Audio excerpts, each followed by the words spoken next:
It's no longer me living for me now. It's me and my wife. When we said I do, this is it. Yeah. You know, it's like everyone's asked, oh, Laura, you do all this. Where's your me time? Her me time's our time. Yeah. You know, we became one. You know, we get in this world. I'm doing me. You know, you need to make time for you. And we get so wrapped up in the new philosophy, this new thinking. It's like, no, we said I do. Yeah. Our time is their time, you know? And that's a sacrifice of yourself. Because when we said I do, that's it. Yeah. No excuse. My old life, what I was like, you know, I need Jose time is gone. Yeah. Yeah, I'll go hang out with my boys, have a couple of beers. But how often has that been now lately, Laura? Not very. Yeah. Because we just know it's you have to grow your ass up.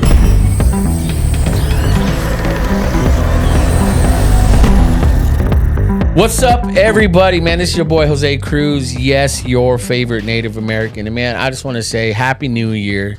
We're in the new year. You know, I know you guys know me. We pre-record all this stuff, you know. So technically, we're not in the new year. But Happy New Year, because this is airing today in the new year, 2023. And I just want to tell you guys, again, man, thank you guys for the love, the support, everything you guys do, you know, and especially coming off the giveaway we did.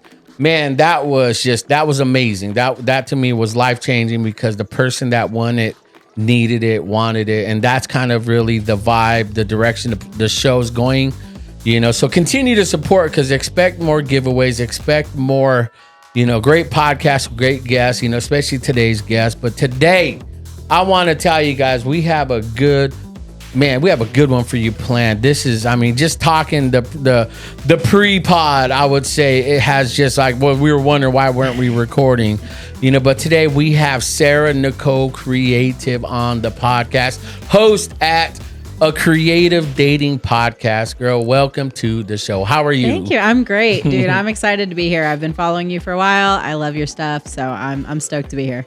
That's awesome. I'm glad that, you know, you've been like, we're DMing me, then you DM me again. You're like, you know what, let me just send him a video chat. Hey, did you forget about me?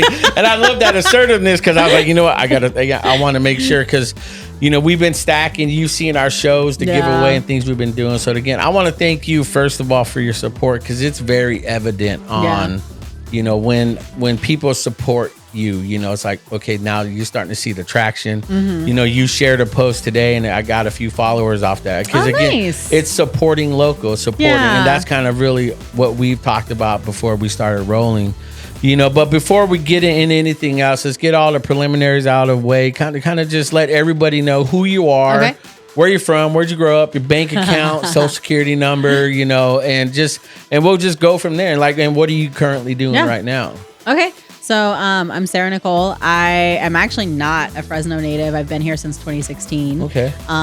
So I'm born in Rhode Island. Oh. Grew up in Nashville and moved around a lot. So if I claim a home, I claim Nashville, but North Carolina, Arizona, Rhode Island, everywhere. So, so I am a photographer, a creative digital. I call myself a multi-passionate creative. So I love doing photography. I do digital content creation. I do social media management. I do custom art, custom gifts, t-shirts, all of that. Really? Yeah. So nice. that's a newer venture that I just started, and I'm really loving it. Moving into the boudoir space. Hopefully by the time this airs, I'll have my studio set, good to go. I'm super stoked for that. I'm an abuse advocate. I'm an abuse survivor. And then podcasting. Let's see what else. Once this airs, I'll be working in the school district as a paraeducator, working with special needs kiddos. So I have a focus there as well. And intern for my TV 53 as a reporter. So kind of. Do you sleep? Oh my gosh. And I'm a single mom of 2 kids. So no, I don't. Killing it. Man, I feel like that's a different level. You know, because again, you hear stories like that, you know, because I think when I grew up as a kid, and I just jump straight into this, because that to me screams next level, I do believe. You know, because growing up, you know, there are men that leave families. There's, you know, and the mom picks up both roles. Yeah. You know, and they put them aside to take care of the whole life. And I feel that's a lot. It is. It is a lot. Because I know the goal. I know Yeah. that like the end game is like, this is where I want to be, the vision, and so, let's kind of get into like what you said you do, like your life, how you, because you said you a victim and now you're still here, from abuse, and kind of get into, like your life story, maybe what got you into photography, what got you into creative, what got you into be an advocate, being a voice for people, what kind of started you? That's the crazy thing, right? Especially after abuse and coming out of an abusive marriage, you don't know who you are, and it's taken, I had my ex-husband arrested May of 2021 for domestic abuse. And so it's been a little over a year and a half now. And a good majority of that time has been therapy and research and understanding, first of all, the scientific studies and research. If you ever get a second to look into what abuse, especially long-term victims, undergo in your brain chemistry, it's fascinating and terrifying. Because it actually, they've done scientific studies that prove how it alters your hippocampus, how it alters your frontal cortex. So those are the areas of your brain that retain information, that it affects your short-term memory. So if you ever talk to like a couple of abuse victims, you might notice a trend where they might have short-term memory problems, or you'll tell them something and it's a little bit harder for them to remember those things. And a lot of it is because our brain chemistry has changed. So as an adult, my brain was fully formed. So the abuse with my ex-husband was the most prolonged and severe abuse that I went through. But after coming out of that and doing research and therapy, realizing that what I thought was pretty idyllic childhood actually had some pretty significant abuse riddled in it. And coming to that realization as a 33-year-old woman was kind of crazy, but then also made a little more sense about why certain things in my childhood I can't remember. And even looking now, I never really had a sense of self. I never have really had an idea of who I am and, as who I am as a woman, who I am as a mother, because I became a mother very young. I had my son at 20. So there was never really any true idea of who I was. Everything about me really just kind of seemed like a trauma response after a trauma response after, somebody else's opinion being thrown on me about who I am and what I was. So honestly, until this last year, I haven't really had a sense of who I am. Wow. When I hear that, again, I can tell it's still fresh to you. Yeah. And one of my recent podcasts that I had shot was called Speaking from Healing. I think I saw that one. Yeah. And so when I hear that, I feel like you are speaking from healing, because I do see, I do see it. I do feel it, you know, because again, it's one of those things where you just know.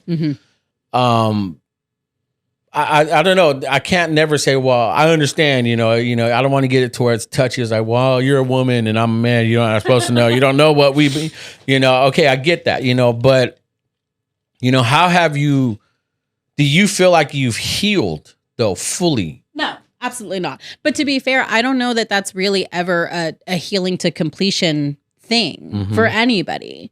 Because the thing is, the more studies that come out, the more learning that you do, the more therapy that you partake in, you're learning new things. You're discovering new things. New things are unlocked that you're and puzzle pieces get put together. So I don't really know that it's ever a completed process. But I feel like the human journey in general is kind of like that, because who you were 10 years ago most likely is not who you are now. And it's not who you're going to be 10 years from now, because you're going to interact with new people. You're going to have new experiences. You're going to go new places. You're going to have new things influence your view. And it's ever changing. That's true. And I think, again, one thing I've learned here, especially on this show, is just really speaking from my experience. I never want to, if I do speak on something I haven't experienced, it's just my opinion, You know, I try to limit that, you know, because what I want to do is relay a message, you know, and whether people want to receive it or not is really, it's not up to me. But I think I've learned in my experience, because there's a lot of trauma that I've experienced as a kid, you know, being married to my wife. Shout out, wifey's here, you know, wifey here. I always do that 30 minutes into the pod, but you know, I'm here. yeah, she's here. But in our marriage, been married 17 years. There were a lot of trauma that I experienced as a kid, as a young guy, going into my marriage that I didn't know I was still carrying over until something triggered it, you know. And it wasn't so much of just I don't know how to explain it, but it's like these feelings and these thoughts of abandonment and trust and mistrust, and it's like, you know, I'll burn you before you burn me, you know. It's one of those things that I feel like I don't know, can I ever heal from this? You know, and I think with my podcast that I shot, or at least or season 3 or episode 3 was, you know, I've learned to speak about my experiences, but I'm more careful and aware on how I'm speaking it from, if I'm speaking it from the pain, because I've learned that speaking in pain and the hurt, you know, you're actually putting out there, because you're putting out some vibe or energy. I'm not about universe and vibes, but it's kind of like the only way I feel like it. Yeah. You know, out of me, but me, it's just, again, it's something that we put out, you know, because there is a vibe, there is something that people put out that you don't know you're putting out on people if you're not knowing how to speak from, you know. And I think when I do feel like I am healed from a lot of things, but a lot of it's more self-inflicting, and it's learning to forgive myself. Yeah. You know, and when I hear you, you know, talking about your experiences now, because I mean, we just jumped straight into this. We'll get into the business, we'll get into the fun, but I feel like this is where the conversation's going. Where do you feel like you need to still grow from? You know, because do you feel like sometimes, you're speaking your experience, you know, and what happened to you? I'm not going to take it from you, but do you feel like you're still speaking from the hurt part of it, the unforgive? I don't know if there's unforgiveness. You know, do you feel like you're still speaking from that part a little? Yeah, for sure, a little, absolutely. And I can't say how, when, where that might change. No doubt. Because, you know, the thing is, it is still like a year and a half seems like a really long time, but it's not. No, it's not long at all. And especially when in the last 4 years, so we're going to kind of rewind, but it'll fit in. So my best friend passed away Christmas Eve 2018. There's a whole story to that. But you know, that was kind of my breaking point where I was like, I'm done. I don't care anymore. So I had mentally checked out of my marriage within the first 3 months we were married, because that's the first time he ever got physically abusive. Before then, he was never physically abusive. It was mental, emotional, and verbal, which until I experienced it, I didn't realize how severe those were and how damaging those are. And I feel like most people in society as a whole don't really think about those 3 factors. It's really just, well, he didn't hit you. You weren't getting hit. You don't have bruises. So how are you being abused? So until I experienced that was kind of something that I didn't really think of being prevalent or being, you know, something that pertained to me or something that happened really. You know, you hear about it, but you don't think about it. But so when she passed away, because she hated him with a passion. And so, you know, when she passed away, it was kind of this like, I'm done. You know, I don't have this support, because she was my best friend from high school. So she actually lived in Rhode Island. But we talked literally every single day for 13 years, you know? And so she passed away. And then when I finally left my ex-husband, in the last year and a half, I've experienced other traumas. I've experienced other death of the one person who I did kind of start dating back in March. He actually passed away of a heart attack, and I found him. So I feel like it's hard for me to progress in a lot of my healing because other traumas have been sprinkled in. So it's kind of pick and choose which trauma I deal with no doubt. At which point. Yeah. Wow. I mean, because I think that's really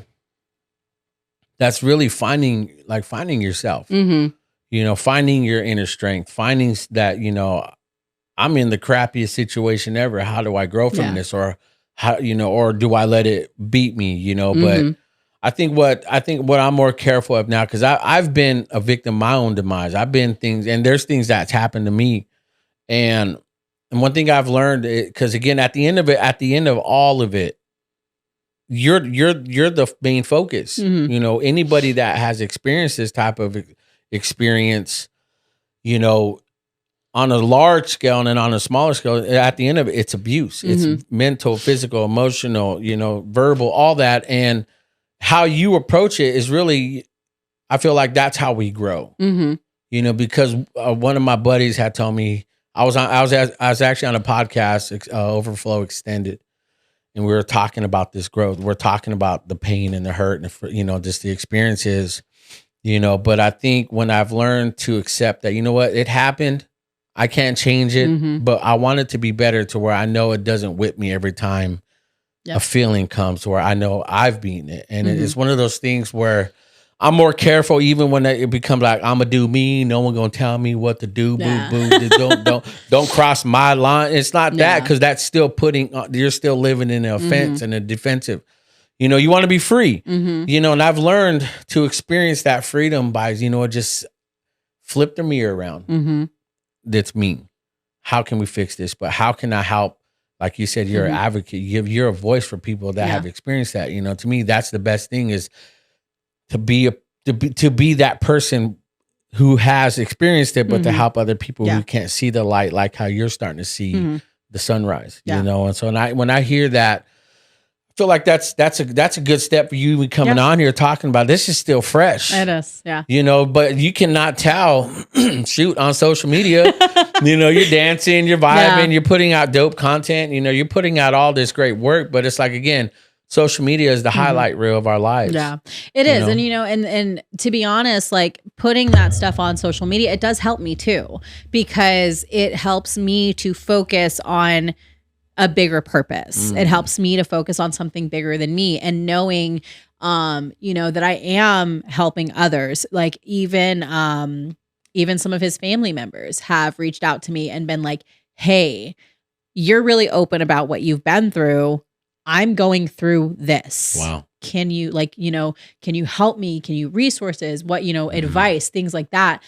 And strangers, TikTok is where most of that initial, like, oh shit, like people actually, like, I'm not the only one who's experienced this. I'm not the only one who's had this, trauma, but not everybody is okay speaking about it. And there are still some times that I'm like, shit, should I say that? Yeah. Like, what part of my story? But the thing is, I don't, like you say, you speaking from experience, I don't speak about anything in my marriage that I don't have receipts to back up. Come on. That I don't have proof of specific abuses happening or things being said. Yeah. So it really, really comes down to a lot of people aren't comfortable speaking about those experiences, and seeing somebody else share those experiences and knowing that they're not alone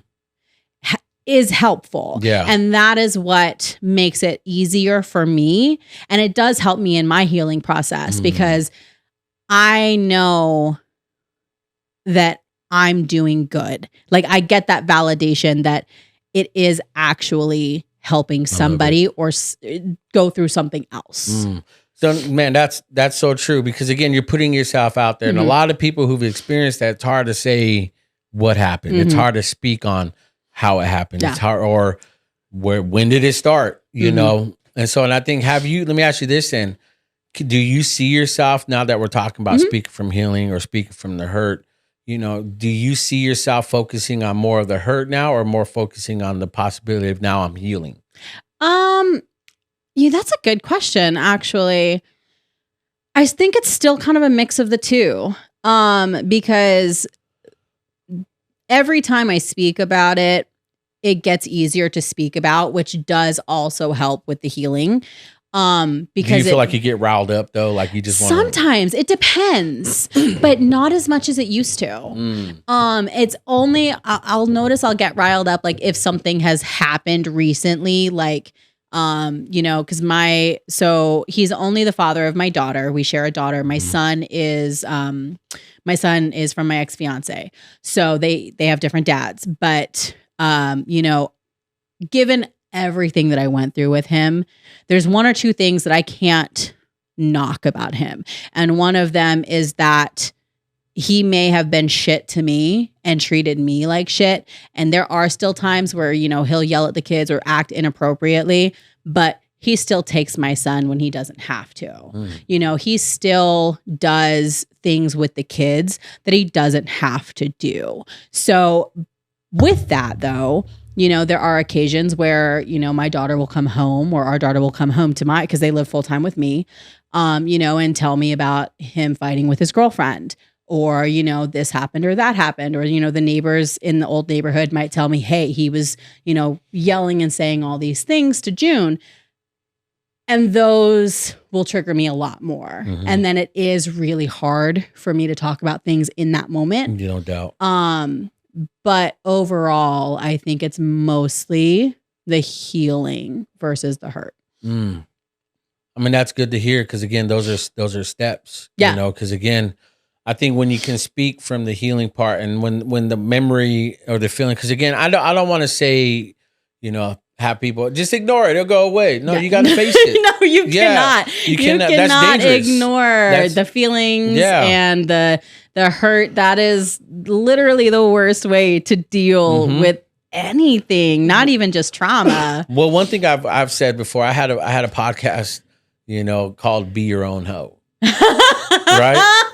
I'm sorry. I know it's Please funny. elaborate. And we live in this world where people, or sometimes I would say most people are afraid to be someone, like they have expectations on them. Yeah. So I can't be this. I can't be that. I can't. Yeah. And I have a personal experience with somebody we knew that was, but they're hiding it. Yeah. Christian, singer on the worship team. Mommy and daddy didn't know. Yeah. But I know a lot of people in the Central Valley, and those people know me. They're like, "Hey, is this so and so?" And I'm the one that gets the blunt end of it. Like I was spreading rumors, and I wasn't. But the thing was, from that experience, it's like, look, if you're gonna be something, be it. If you want to be a hoe, man, be the best hoe. See how long you want to be it. Yeah. Let that lifestyle live. Let it live out, and not be ashamed. If you want to be bitter, be bitter. Write it out. If you want to be an angry dude, or a hurt person, depressed, write it out. Let's see how far you want to take into it. Now that you know the feeling and you're like, I don't like this, then you know what not to go back to. Yeah.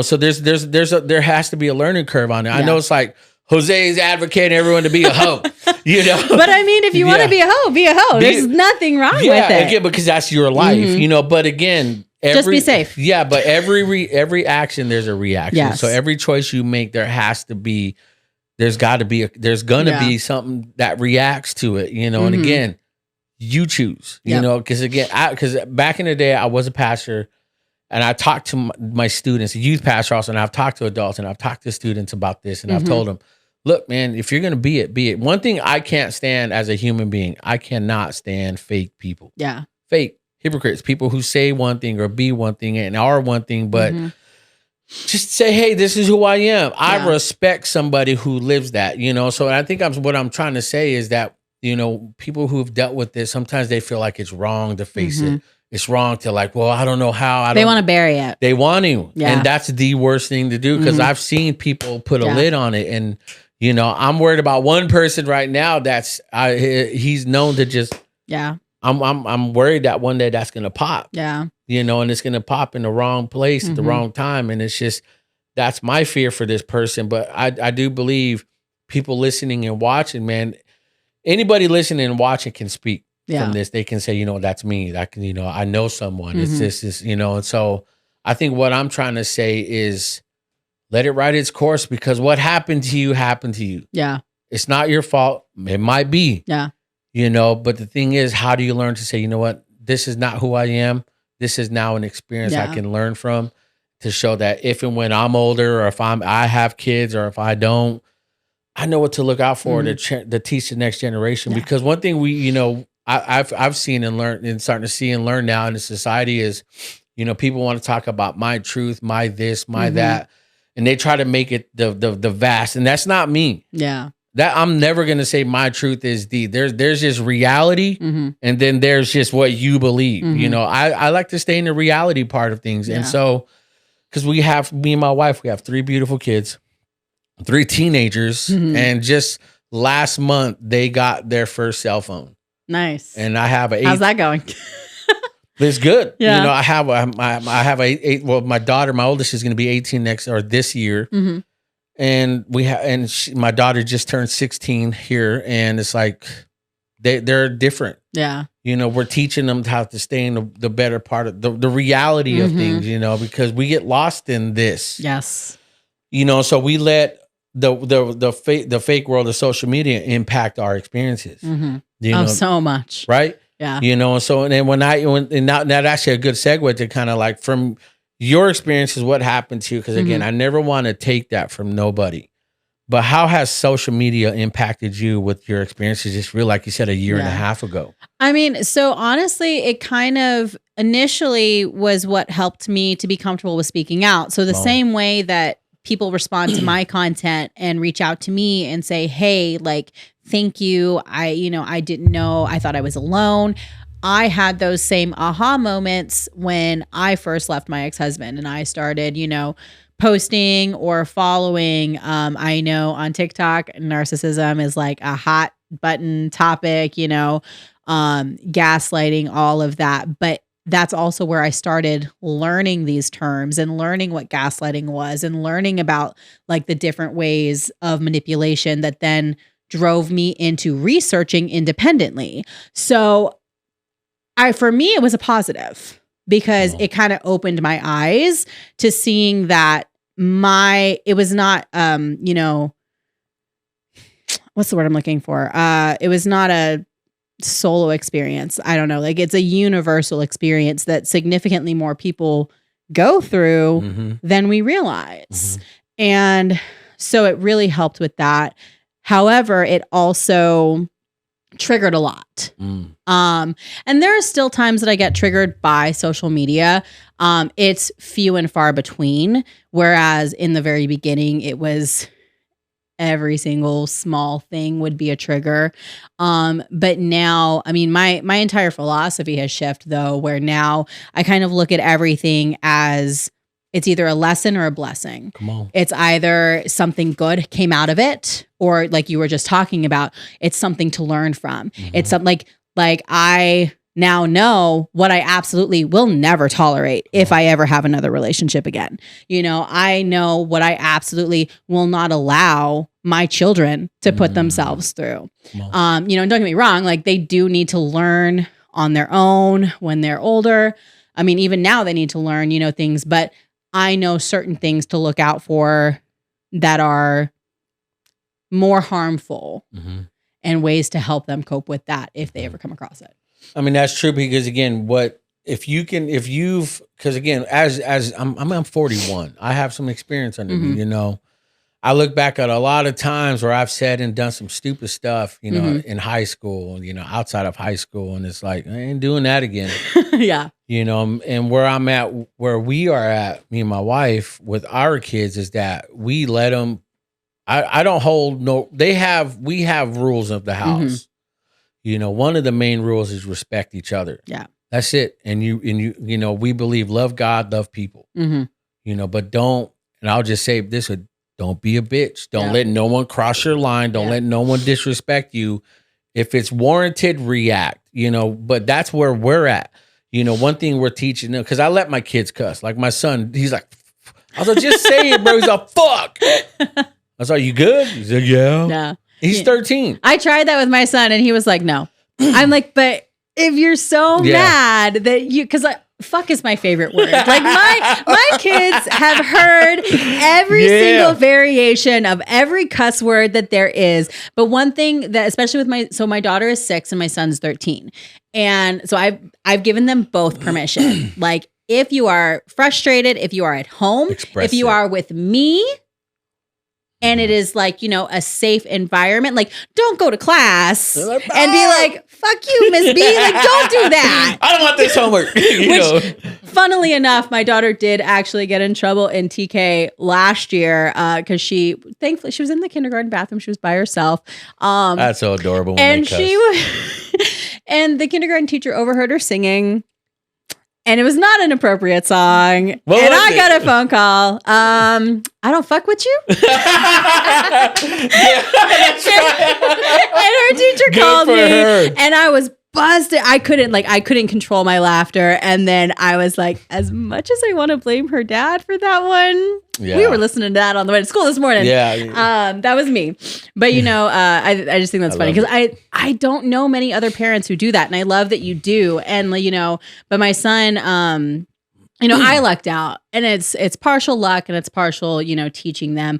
My kids are freaking amazing. I cannot brag about them enough. My son's 13. He's 8th grade. He maintains a 4.0 GPA while doing sports, while doing robotics, while doing all of these extracurriculars, still keeps up with everything at home, is an amazing help with me and his little sister. And then Juniper is 6. She's been doing competitive cheerleading for 3 years already. Thank you. She's technically past kindergarten already. Like her first parent teacher conference, she was like, yeah, so she's already got everything. And I'm like, cool.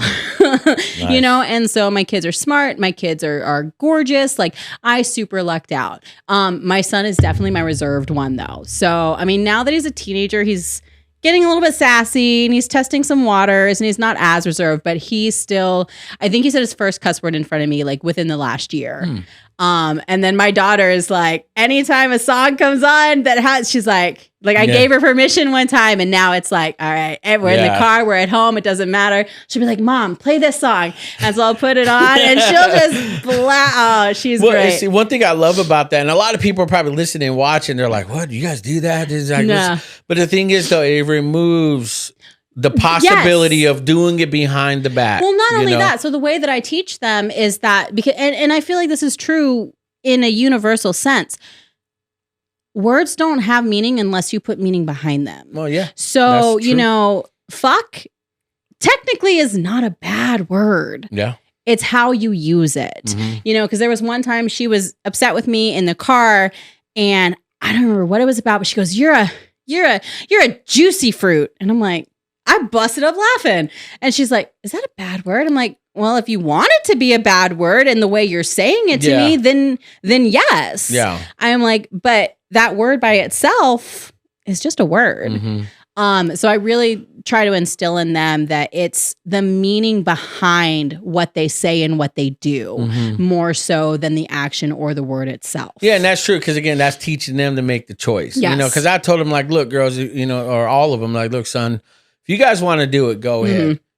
But again, there's gonna be some sort of consequence to your action, whether it's good or bad. There's always going to be some sort of consequence to it. That's real. And so one thing we're teaching them is accountability, understanding, and knowing, look, this is what it's going to bring back. Yeah. This is what's going to happen if, so I was like, if you guys want to be that, I was like, but how dope would it be to be just a cut above the rest and not be like everyone else? And I've learned that, especially with myself, because we as adults and people still, I'm 41.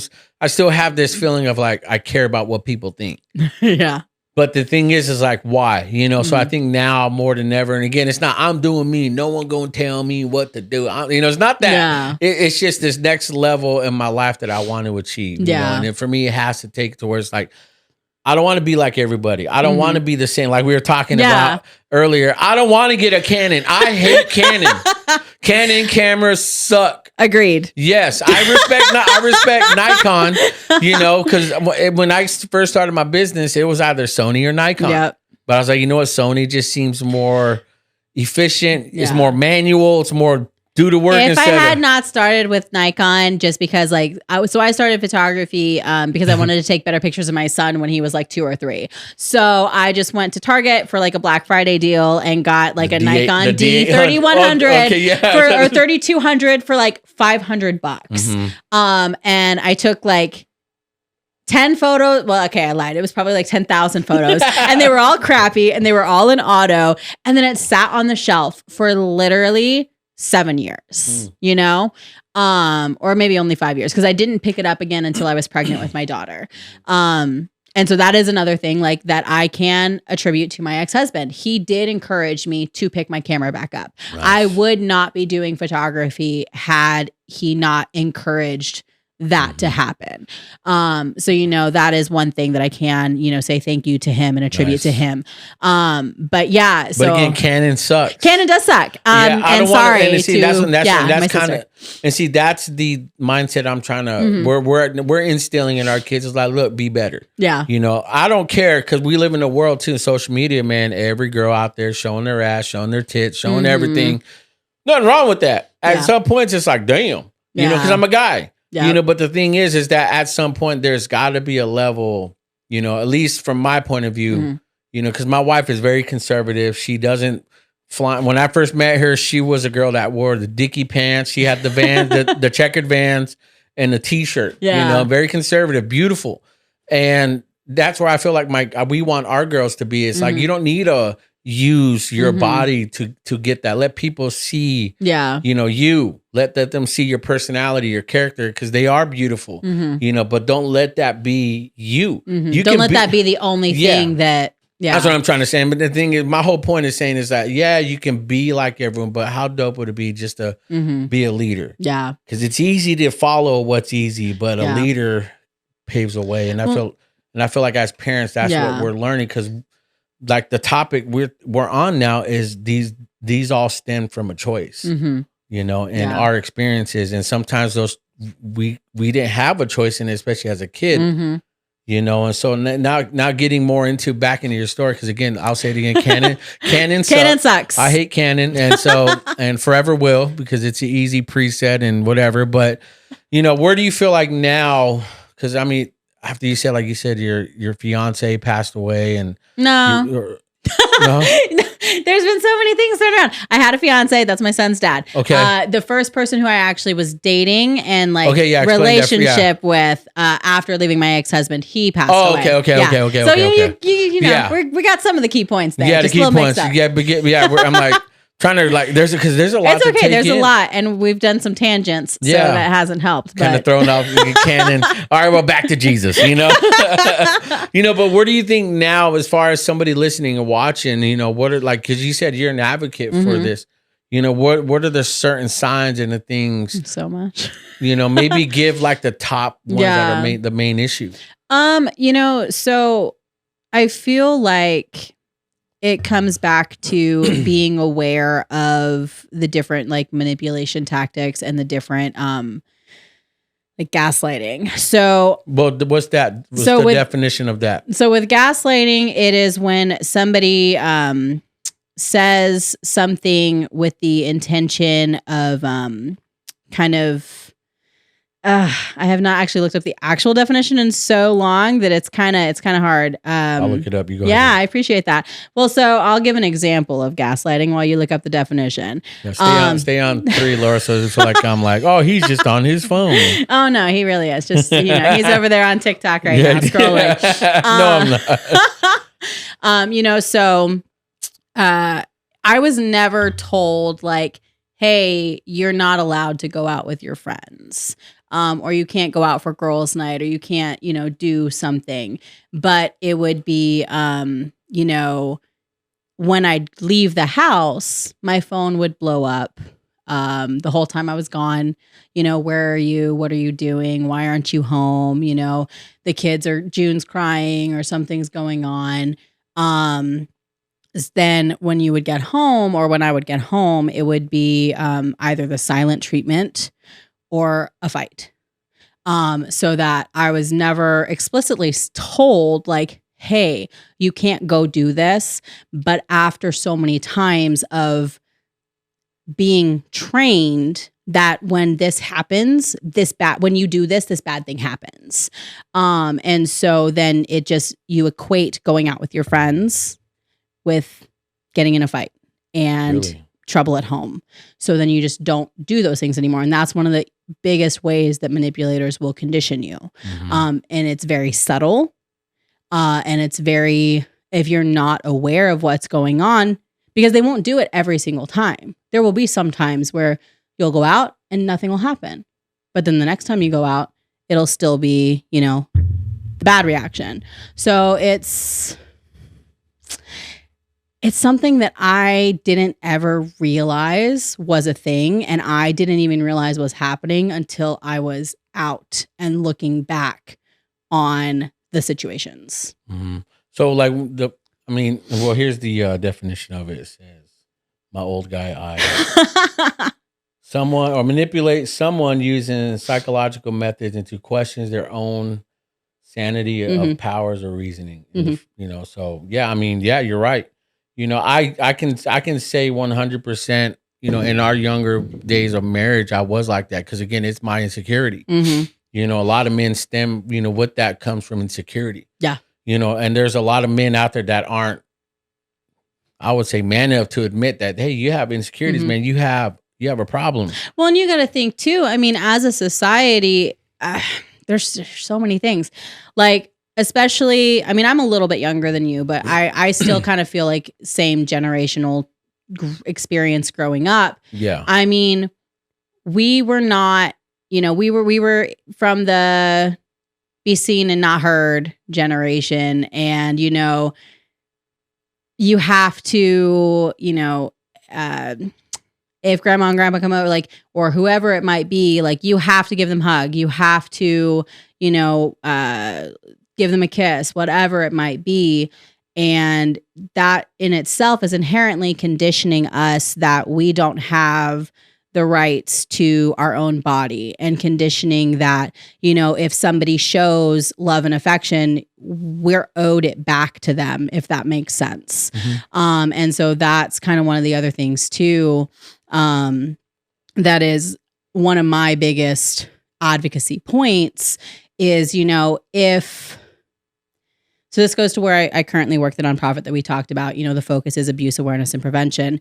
And it's focusing on the fact that the majority of abuse is not, you know, we came from the stranger danger era, right? Yeah. Don't talk to strangers, don't get in a van, you know, don't take candy, all the things. Never trust a man in a van. Yeah, right? Unless there's a library or a puppy, then we're going. Yeah. A corgi. No. But, you know, so the majority of abuse is not from strangers.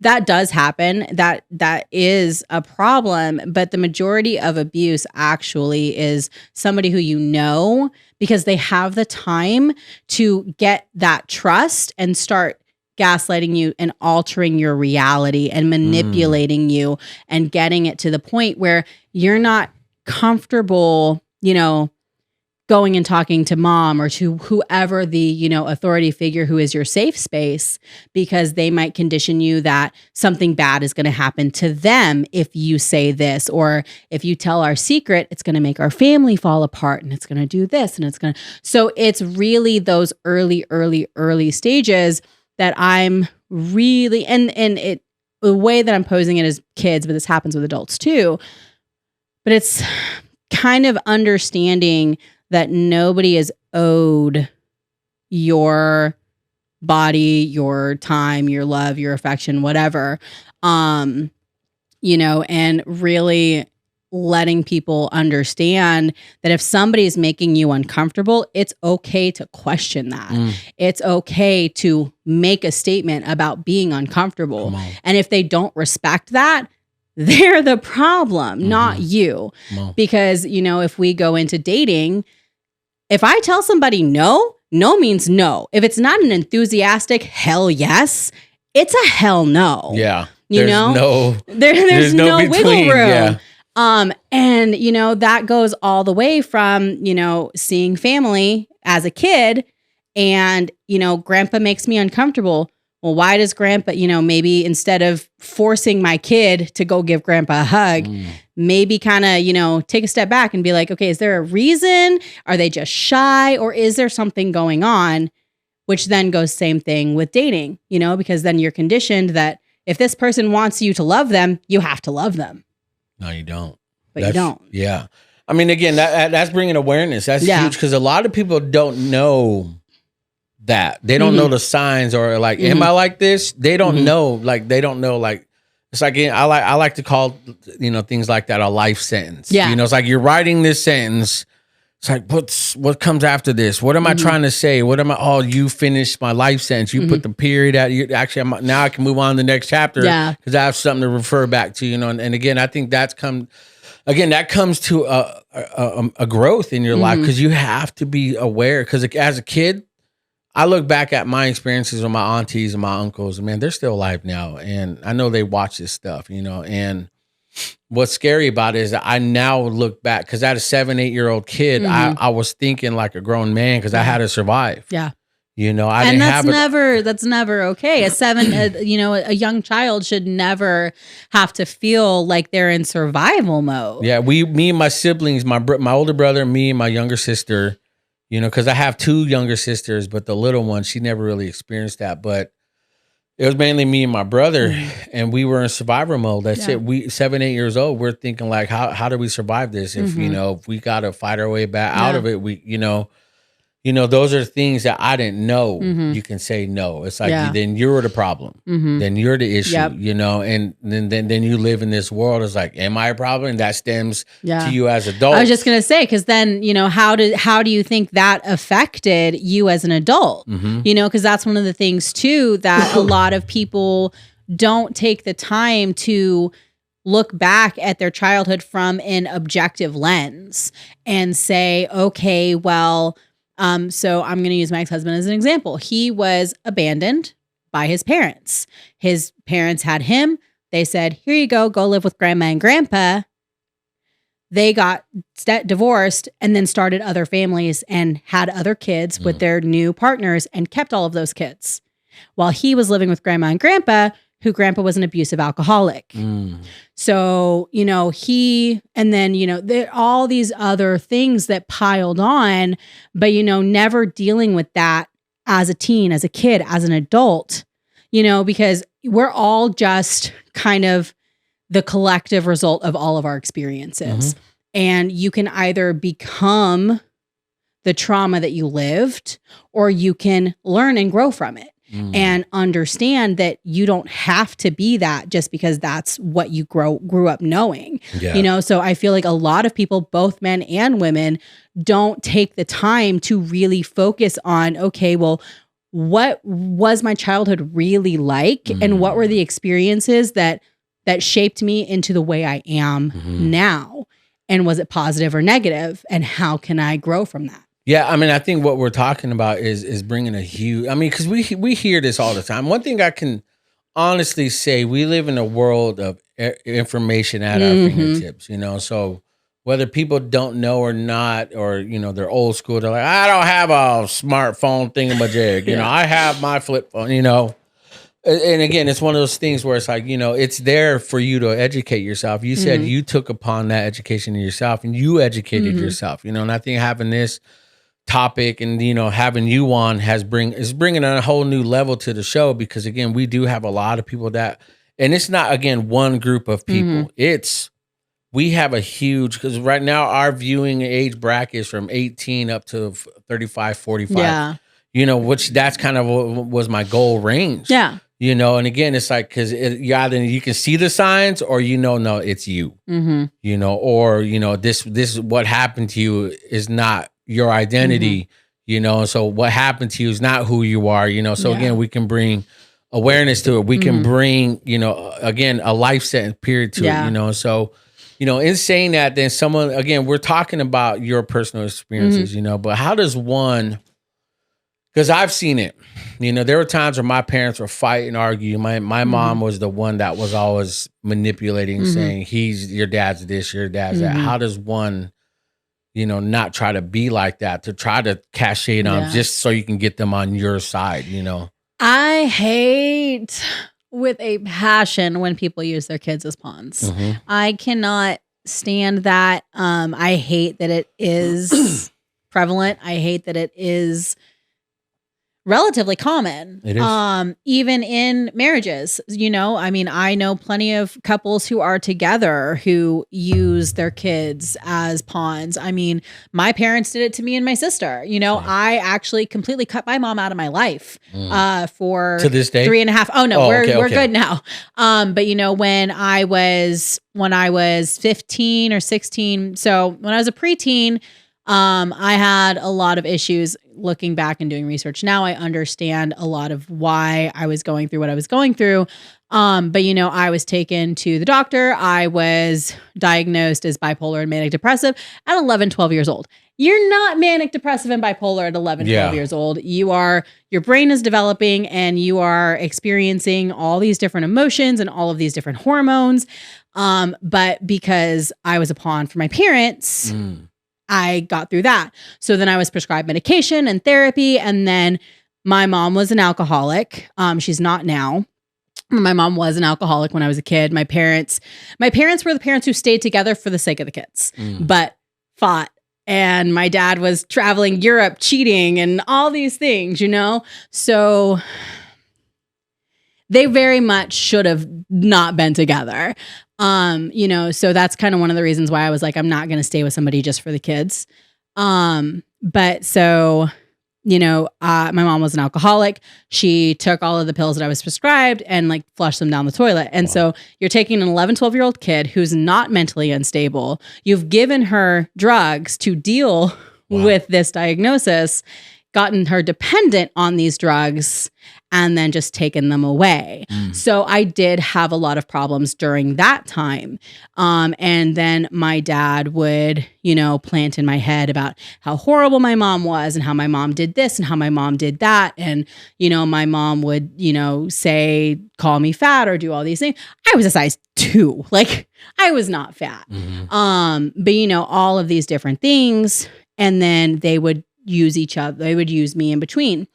So when I was 15, 16, my dad decided to move back to Rhode Island. And I was like, you know what? All right, bye. Peace out. Like just cut my mom out completely, moved to Rhode Island with my dad. And I actually did not talk to my mom at all. Not a Christmas card, not a birthday call, not a nothing, until I was pregnant with my son at 19.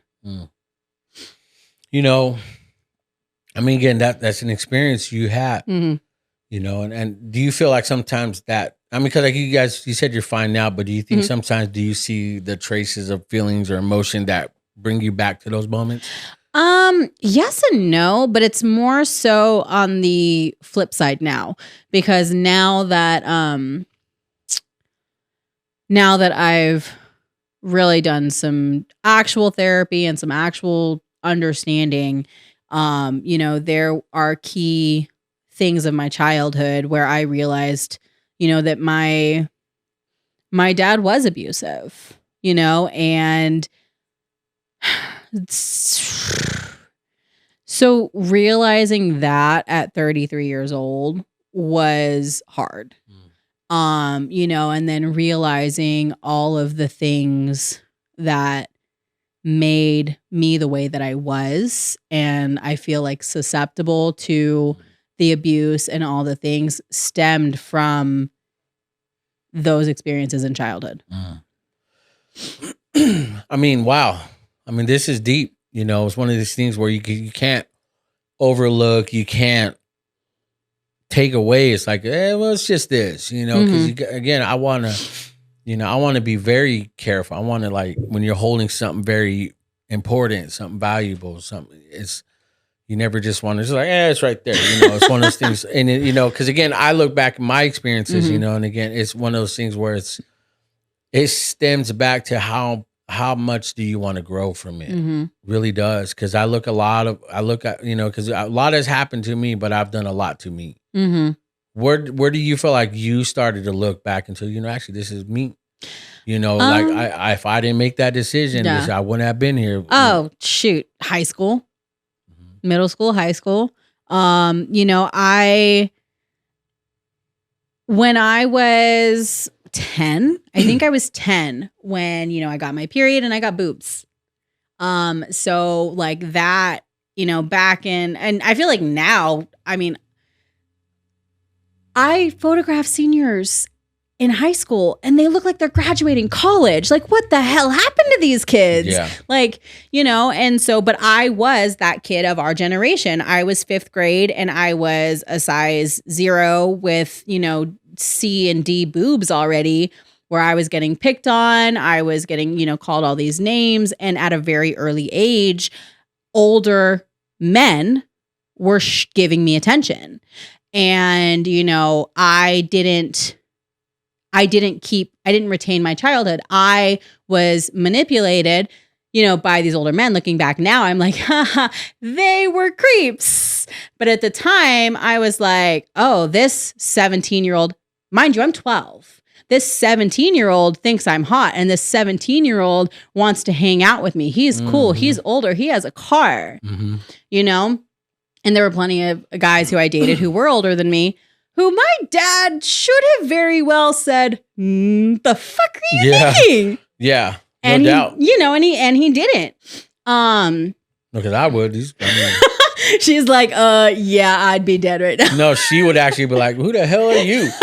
Yeah, my daughters know, because we teach them that, because like you said, you look back and those, you started seeing it, you didn't know, but we're very open. But the adults in my life should have been like, hey, dude, you're 12. Yeah. An 18-year-old is not actually interested in you. No doubt. As a human. And it's awesome because, I know our girls, we're very open with with our relationship with them. We tell them, look, be your age. Yeah. She's 15. She's going to be 16 or she's already 16.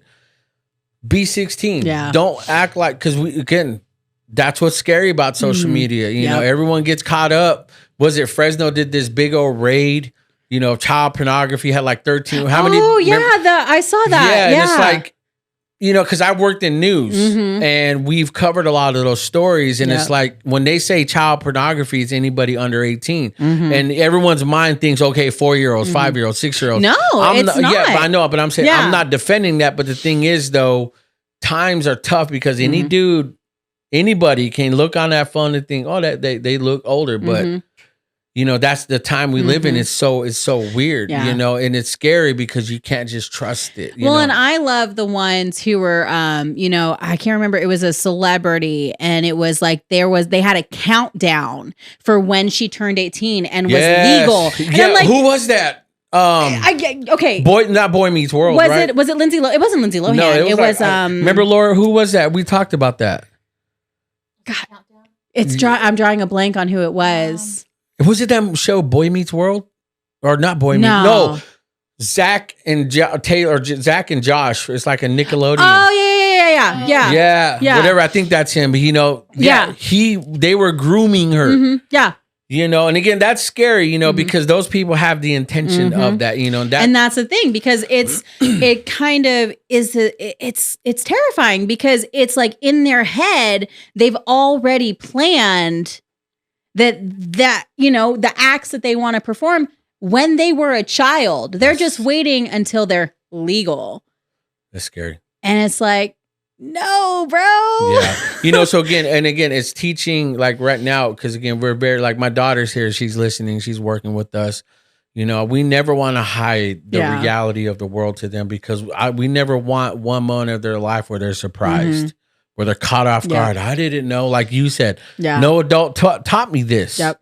And so that's why we're very open with them, because the communication is real, and I think that's the world. It's a scary world out there. And I think too many parents are afraid to have those conversations and to be open.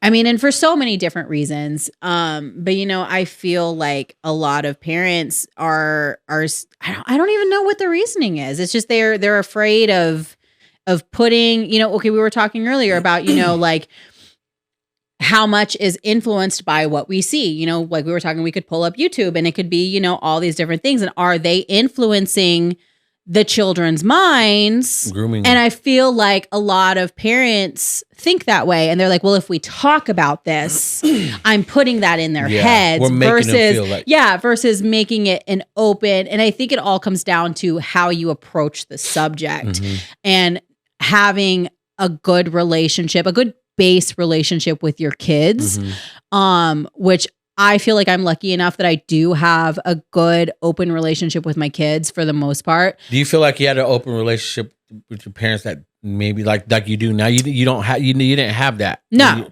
Okay. No. And so being a parent now, you obviously know what to look for, Yeah. especially being an advocate for abuse. So and I think that's what's important. Like parents listening and watching, don't be afraid. Because at the end of it, they're just either teenagers and toddler kids. So you're the parent. If the kid wants to be that stubborn little kid, let them. Because when I was even in my younger days, my dad, I was the guy that was getting whooped all the time. My dad's very old school, Oaxacan. He said, "Go get the switch off a tree." I went to go get a switch. I got smart, came back with the log that worked once or twice. Then he had a belt. So. One thing I feel like parents listening and watching, man, don't be afraid to say no. Don't be afraid if I'm running away. Yeah. Again, it's going to be hard, but again, who do they go back to? What's familiar, what's safe, because they remember as kids, and I feel like, that's what I love about our relationship with or at least my family, our relationship with our kids. We're very open. No surprises. Be aware. Yeah. Don't be afraid to say no. Don't be afraid. Like, look, dude, you're annoying me. Yeah. Don't be the person to ever throw the punch. Yeah. That's how we are. Don't throw a first punch, but wait. Yeah. React. Be smart. Yeah. Use common sense. When you get out of cars, be aware. Yeah. When you're in a parking lot, be aware. Don't just, because they're on there. They've only had their phones for like a month and a half. Mm-hmm. And we're all, I'm guilty of being on my phone all the time, but we teach them like, look, don't be on your damn phone all the time. I mean, because I don't know that we've ever touched on this, but back it was 2020, my daughter and I don't know what would have happened had I not been paying attention. Because at that point in time, like I would be like have my AirPods in and, listening to music as I'm doing things, running errands, whatever. But for whatever reason, so we went to the Petco on Blackstone and Ashland, right with the Walmart right there. I think it's a Petco. Yeah. And so we're and my daughter, so it was 2020. So my daughter was 4. And we're getting out of the car and she was on the passenger side. So I had some food trash that I was getting out of my car. And so there's 2 trash cans on the outside of Petco, right? And so there's one over here by that like car shop. And then there's one over here going towards Walmart. Yeah. And so the one over here towards the dark alley, there were like 2 women and 3 men just kind of hanging. There's a lot of homeless people around that area. Yeah. So, I'm just like, okay, it's homeless people, but I don't feel like dealing with homeless people right now. Yeah. So I got all my food trash. I got Juniper out of the car. And we walked over to the other trash can. We get halfway through the parking lot and I notice one of the men is like beelining towards my car. So I look over and he's circling my car as I'm like walking to this trash can. By the time I get to the trash can, Juniper starts having a meltdown. And so I'm dealing with her and I turn around and this guy's behind me at the trash can while I'm dealing with Juniper's tantrum. So we go in, we were getting like cat litter or something. And so we go in and almost immediately after we're in, one of the other men goes right behind me in June. And then everywhere we were in the store, he was within 5 feet. Really? And so, and Juniper was 4 and she likes looking at the hamsters and the birds and all the little animals. But I started noticing that he kept getting really close. And so at one point I have my purse like tucked under my arm and I like grab her and hold her in front of me. And so I'm like, you know what? We need to go. So I get her out of the store. We go check out. And I go, and the guy is like towards the side of the door. The guy who was following me comes out behind me, and I go to my car, and all of the trash that I had thrown away was now on the ground next to my driver's side door. Like they had taken all of the trash out of the trash can and put it by my door on the ground. Wow. And so why this was my thought process, I don't know. Looking back, I'm kind of glad it was, but rather than just because I posted about it immediately after it happened, like I got on a Facebook Live and I'm like, what the fuck just happened? And I had quite a few comments who were like, well, why did you do this? Why did you do that? Why didn't you do? I'm like, because fight or flight in the moment, you do what you feel is natural and what you do. So I literally got Juniper out of the car and I went back in the store. And when I did that, the same guy was back at my car by the time I got to the store. And I stood in the front and I was like, hey, I need a manager to come to my car with me and just make sure we're okay when we get in our car and all this stuff. And I told him what happened. And the first guy, while I was waiting, walked in, stopped, turned, started walking towards me and Juniper, stopped, walked like 10 feet in the store, turned around and did the same thing. Really? And then walked out and left. And so I left, and then I drove around to the Walmart, and there, there's always a cop outside. So the cop happened to be in his car. And so I was like, hey, just so you know, like this literally just happened and they're still over there. And so he went over, and I don't know whatever came of it. I don't know what happened, but it's one of those things where it's like, that may have been nothing, but that could have been something. No doubt. I mean, again, you have to be aware. Like my wife, when my kids are little, and when I'm at work, she's at the store, going to Walmart, going food for whatever. She'll tell the kids instead of, hey, stranger, dangerous. She don't want to like me. And then if they're not, you never want to just profile somebody too. Yeah. So she had this thing, I'll tell you the key word. Well, I'll believe what time code is this, Laura? 107. 107. So, and I'll bleep that out because I don't want to know. Even now we use that word, but the word is green cheese. Oh, okay. So when the kids hear green cheese, they know, they get close, and so, I'll bleep that out because, we still do that, But that's smart. Yeah. It's smart to have a safe word for your kids. And it doesn't even have to be in a public setting. It could even be in a familial setting, going back to what we were talking about earlier. Having that level of confidence in your relationship, or building that relationship with your kids, that they know that no matter what the situation is, you are a safe space. You are a safe person that they can come to, and having them have that understanding. Because I actually did the same thing with Juniper last year. And it was like every day when I'd drop her off, she'd have a new word that if somebody different, like if somebody came to pick her up, and because her pickup changed like all the time, but if they didn't know the word of the day, they were not there to pick her up.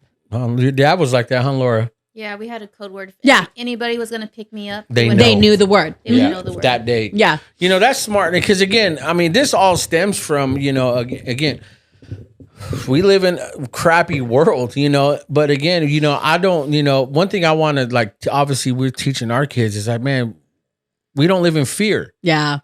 But be aware. Don't be stupid. Don't be the typical, like, kind of get back to the whole point is don't be like everyone else. On your phone. Crossing the street. Don't cross the street while you're on your damn phone. Don't do that. Yeah.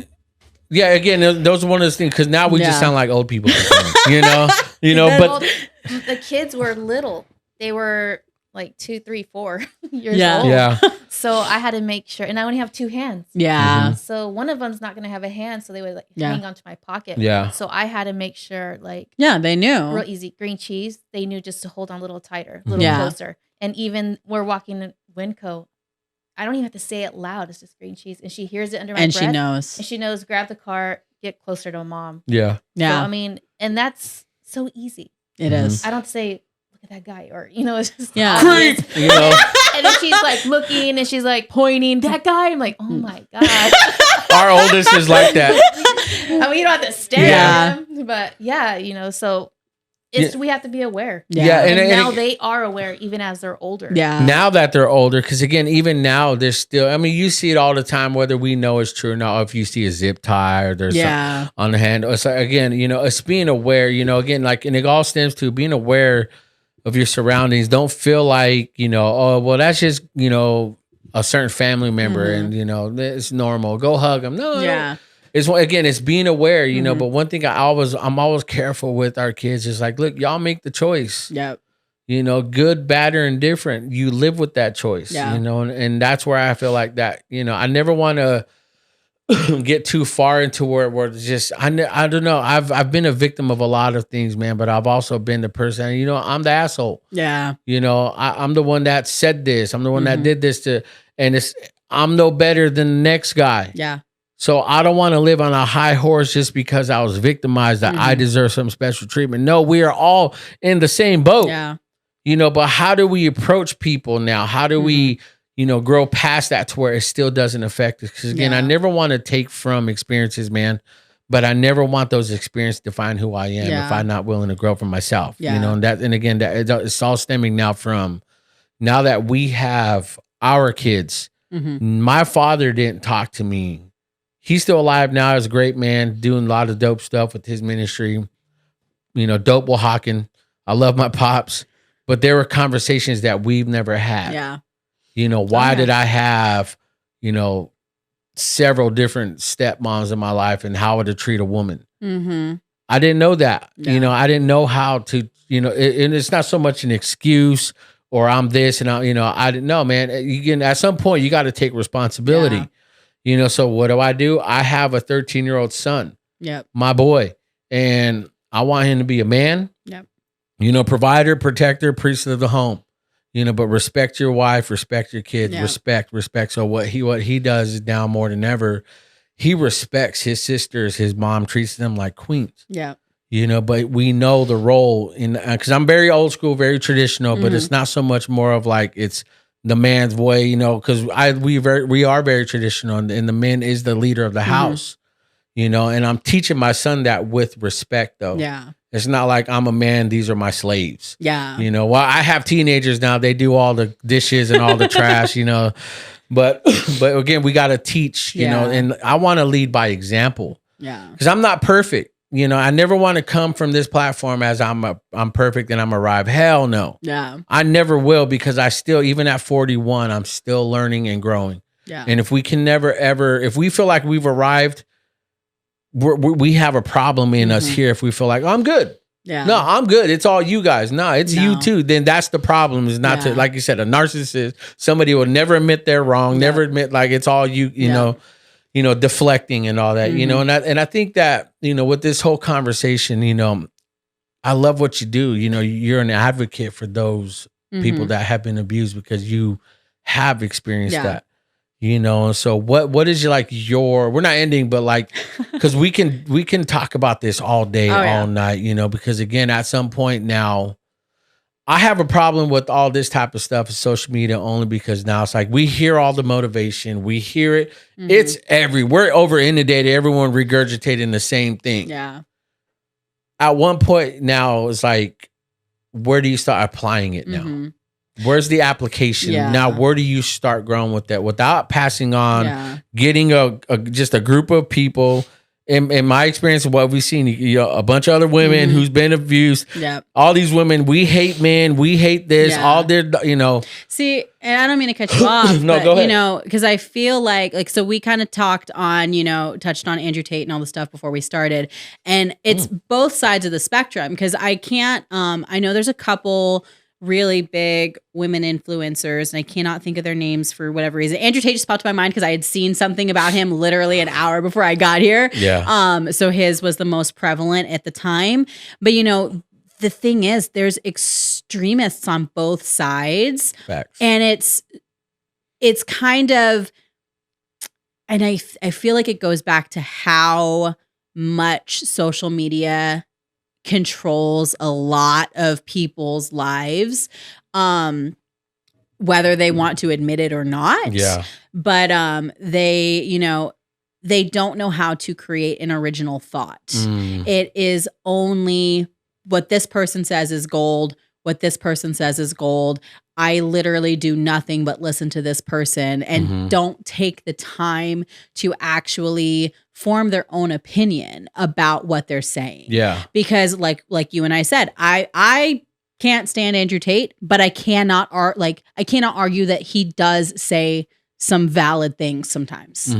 And that's the same thing with some of the women extremists who I don't like. Yeah. I don't like, and I went through a phase where I was like, all men suck. I hate them all. They can all just like fall off the planet for all I care. Like right when everything happened with my ex-husband, I was like, fuck all men. Well, I mean, you had warranted Yeah. reasons, you know. So, but I think the difference is when you don't actually take the time to grow from that, and you stay stuck in the you know, generalization. You know, and you stay stuck in what everybody else is telling you and not taking that upon yourself to form your own opinion. That's true. Because again, when you don't take the time to do that, and you only listen to a certain side and not get like, all right, well, let me check the opposite side of this coin, you know, because again, that's educating yourself, you know, because and whether people agree with it. And I love that Elon Musk bought Twitter, you know, I really do. You know, I don't know anything about it, so I have no opinion. Yeah, you know, but the thing is that, but what I'm seeing now more is that there's not just one side being suppressed, whether it's right or left. Yeah. It's like, hey, you know what? Have at it. Yeah. You know, again, as much as I can't stand certain people and disagree with them, but again, it's not my right to take what they can say so free. Yeah. You know, and I never want to be that guy to take it away because again, that makes me a hypocrite. I like I said before, I cannot stand fake people, hypocrisy, because I never want to line myself up with people. You know, there's a lot of things that Andrew Tate has said because I did research on him. And there are things he said in his past that are totally different now. And I followed a timeline. But that goes back to what we talked about earlier, where you're not the same person today as you were 10 years ago, as you're going to be 10 years from now. If you are literally the same person you were 10 years ago and you've not evolved or grown or changed in any way, and you are stagnant in the personality and the human that you are, you like... what is the point? What are you contributing? What is your purpose? Come on, you are Poe reaching. That is true. That's true. It's and I think I would say I'm not going to back him or say I support him. I don't. I love what he talks about. He's bringing awareness to the double standard. Yeah, he really is. You know, and a lot of people don't like that because again, it's pointing a mirror back to you. Yep. You know, and so if you're not willing to face the mirror, you're going to live in defense. You're going to live being offended your whole life. You know, and so again, if people are stuck in the same path, 10 years ago, then you're not leveling up where you should be. You know, the way I feel God has intended us to just constantly grow, be better, get better, make money, be this, be a blessing, you're stuck in bitterness, you're stuck in that. And again, like I said before, if people want to be it. Yeah. You know, but a lot of times people make their home in it. And I never want to be that person. Because what happened to us if we stayed in it, we wouldn't be here right now. Yeah, we wouldn't. And because we have kids, what are we passing on? Yep. My fear when I first became a father, when Kaylani was born, I was like, I can't be the same man. How do I undo that? Because I have now a generation that I want them to be better than me. You know, even at the age, she's 15, 16. Her editing skills and her artistic, I was like, look, be better than me. Yeah. I lived in my dad, he always had a problem with me and my brother being better than him. You know, her family, and people we know, it's like, you're not going to be better than me. Why not? Yeah. And that's why not? What's wrong with being better? Because it shows you where you failed and where you were scared to step out. And I talked to her the other day and I told her, baby, I want you to be better. Don't feel like, because we know right now the other two, the oldest and my son is the younger one. They're legit their age. They just want to, they're living their life. Yep. And I told her, don't be afraid because you are better than them in some ways with talent, skills. Yep. So don't be afraid that you have to hold yourself back because of them. If anything, pave a way, now lead. So I feel like one of the biggest problems that a lot of parents and a lot of people have with that, though, is the way that it's approached and the way that it's talked about. Because I was having a conversation with a friend about this the other day. And because a lot of parents will use it to pit their children against each other or compare, like say I have Matthew and Juniper in the same room and Juniper does something that Matthew can't do, and it's a matter of how you approach it and because you want to acknowledge that she is or that they are good at that. And, maybe it is something that the other one can't do, but you also don't want to put them down. That's real. In front of the other one. Yeah, and let me be very open. And I'm not saying that you're doing that, but But one thing because I tell her too, is like, just because you're gifted that way doesn't mean they're not any better. Because what we try to pull out of all three of our kids is, what are you good at? Yep. I tell them, look, man, just finish high school. I don't give a damn if you want to go to college. Because honestly, I don't. Because again, don't be in debt. Yeah. Because look, I got kicked out of high school. I don't have a high school diploma right now. But I have a GED. Yes. Homies, girl. Yeah. But the thing is, though, where we're at with her, because again, we're teaching them to respect each other. As somebody like my daughter, she's a pioneer. So what she's done is she's paved the way for his siblings to come along one day. Yeah. And when that day comes, she's ready. She's prepared. She knows. Yeah. Because one thing I know, again, we have instilled respect in our family with like her and her siblings. Don't ever disrespect each other. Yeah. If you are feeling upset, do not be afraid to say, not right now. I'm annoyed. I'm this. You're being like this. Y'all need to stop. I wish more people would teach that and model that, because that is a huge hot button topic for me personally, because that was one thing that would happen in my marriage. Like, he would go start through a tantrum, or start to pick a fight or a tantrum, and I would simply ask for space. I would say, hey, you know what? Right now is not the time to have this conversation. I am not in the mental capacity, or I am not in the emotional capacity to have this conversation. Yeah. Can we approach it later? Yeah. And what did he do something. He would then continue, because he knows he has that upper hand. So I love that you're teaching them, hey, like, respect my space, respect my boundaries. This is something that we need to talk about and we need to address and we need to deal with. Definitely. But it's not a right now problem. It's a later problem. Yeah. Because again, it'll show maturity to say, okay. All right, my bad. I didn't know. I didn't know you're feeling this way. But on the flip side, it's like, hey, just because you woke up in a pissy mood doesn't mean to give you the right to be a bitch. Yeah. My son too. Yep. That's real. I'm like legit open with them, because I'm not going to be that person like you get your way all the time. Yep. I'm not like that, because again, we live in a time where everyone just gets what they want. We live in a generation where none of these people get whooped. Yeah. Because I'm going to call the cops on you.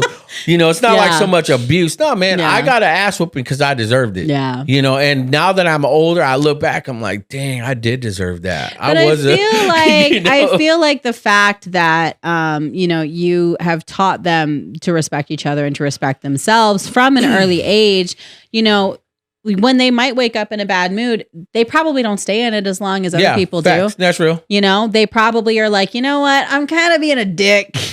I should probably stop.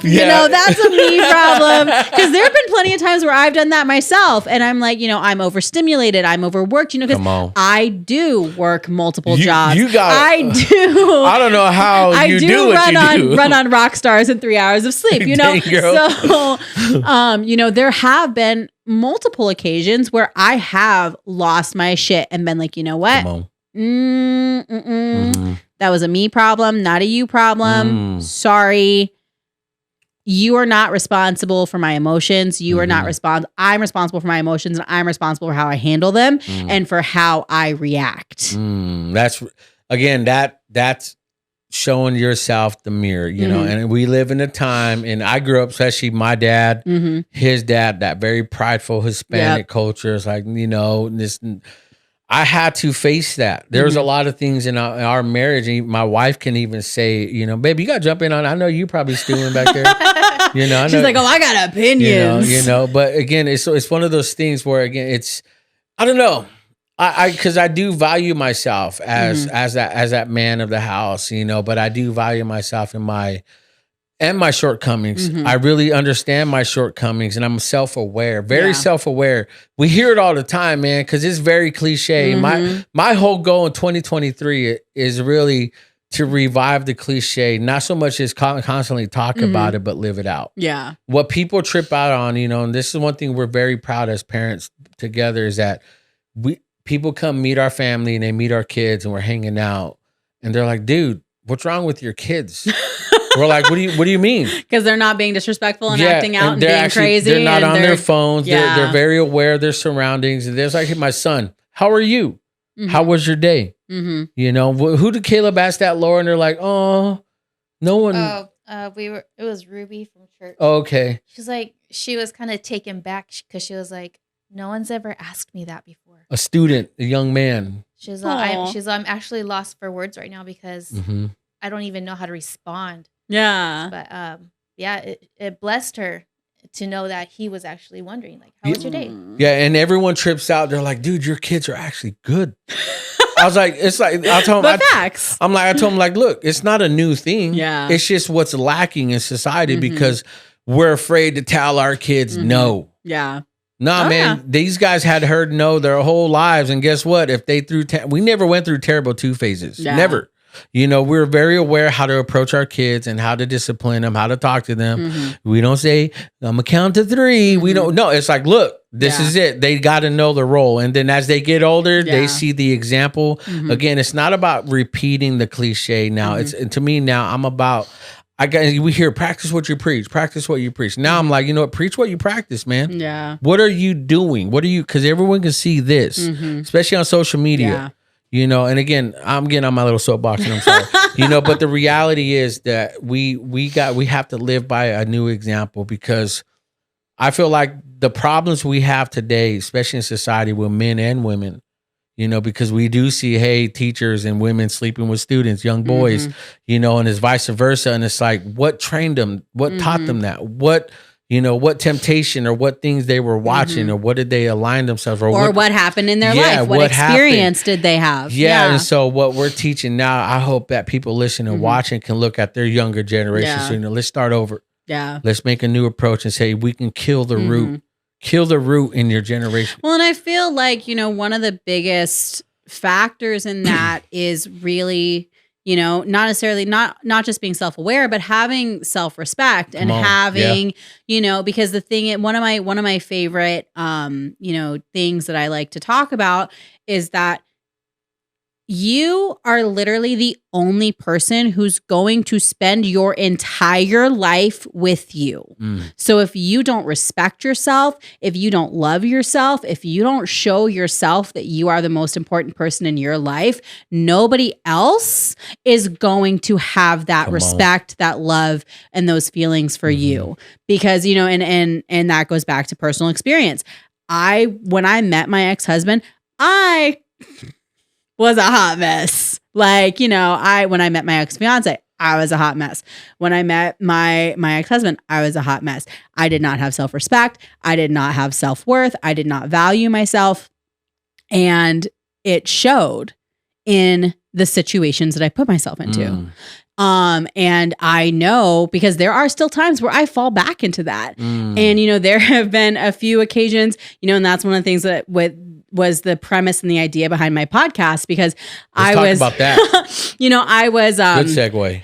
I was on Snapchat. So I use you know, all my social media is business related. My Snapchat is my personal. My Snapchat is where I have my close friends who, you know, I do all the goofy, crazy, stupid shit before it goes to my social media. And I'm like, oh, is this okay? I don't know. But you know, I was going on, I had a couple dates, and it was this one guy, and he was like perfect, right? Like literally perfect. Which is always not true, right? That's so true. But you know, it was this huge faux pas. So I kind of went through a bit of a hoe phase, you know, right after I left my husband, and I'm okay with that. I acknowledge it. You know, I know that I did. I was on Bumble, I was on Tinder, I was on all of them, you know, and to the point where I couldn't even keep track of people. Right? Like, I mean, you know, but then I would never meet half of them anyway. It was just conversations. Yeah, it's just fun. I'm just, you know, bored, really just bored, which a lot of dating, especially for our generation, I feel like that's what it is. Is they're not, maybe some are actually looking for people, but I feel like the majority of us are just bored. Yeah. And we're just looking for somebody to talk to, looking for somebody who maybe has a shared experience or maybe, you know, whatever.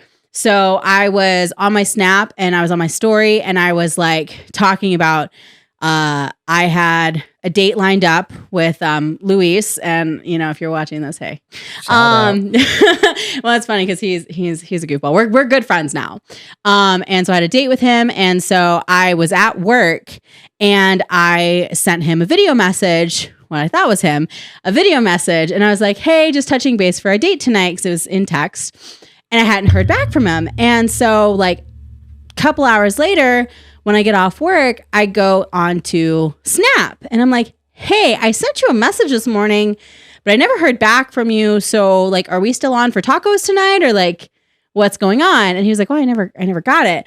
Well, not long after that, I get a text message in my text to Luis where I'd been corresponding with Snapchat Luis. We'll just call him Snapchat Luis.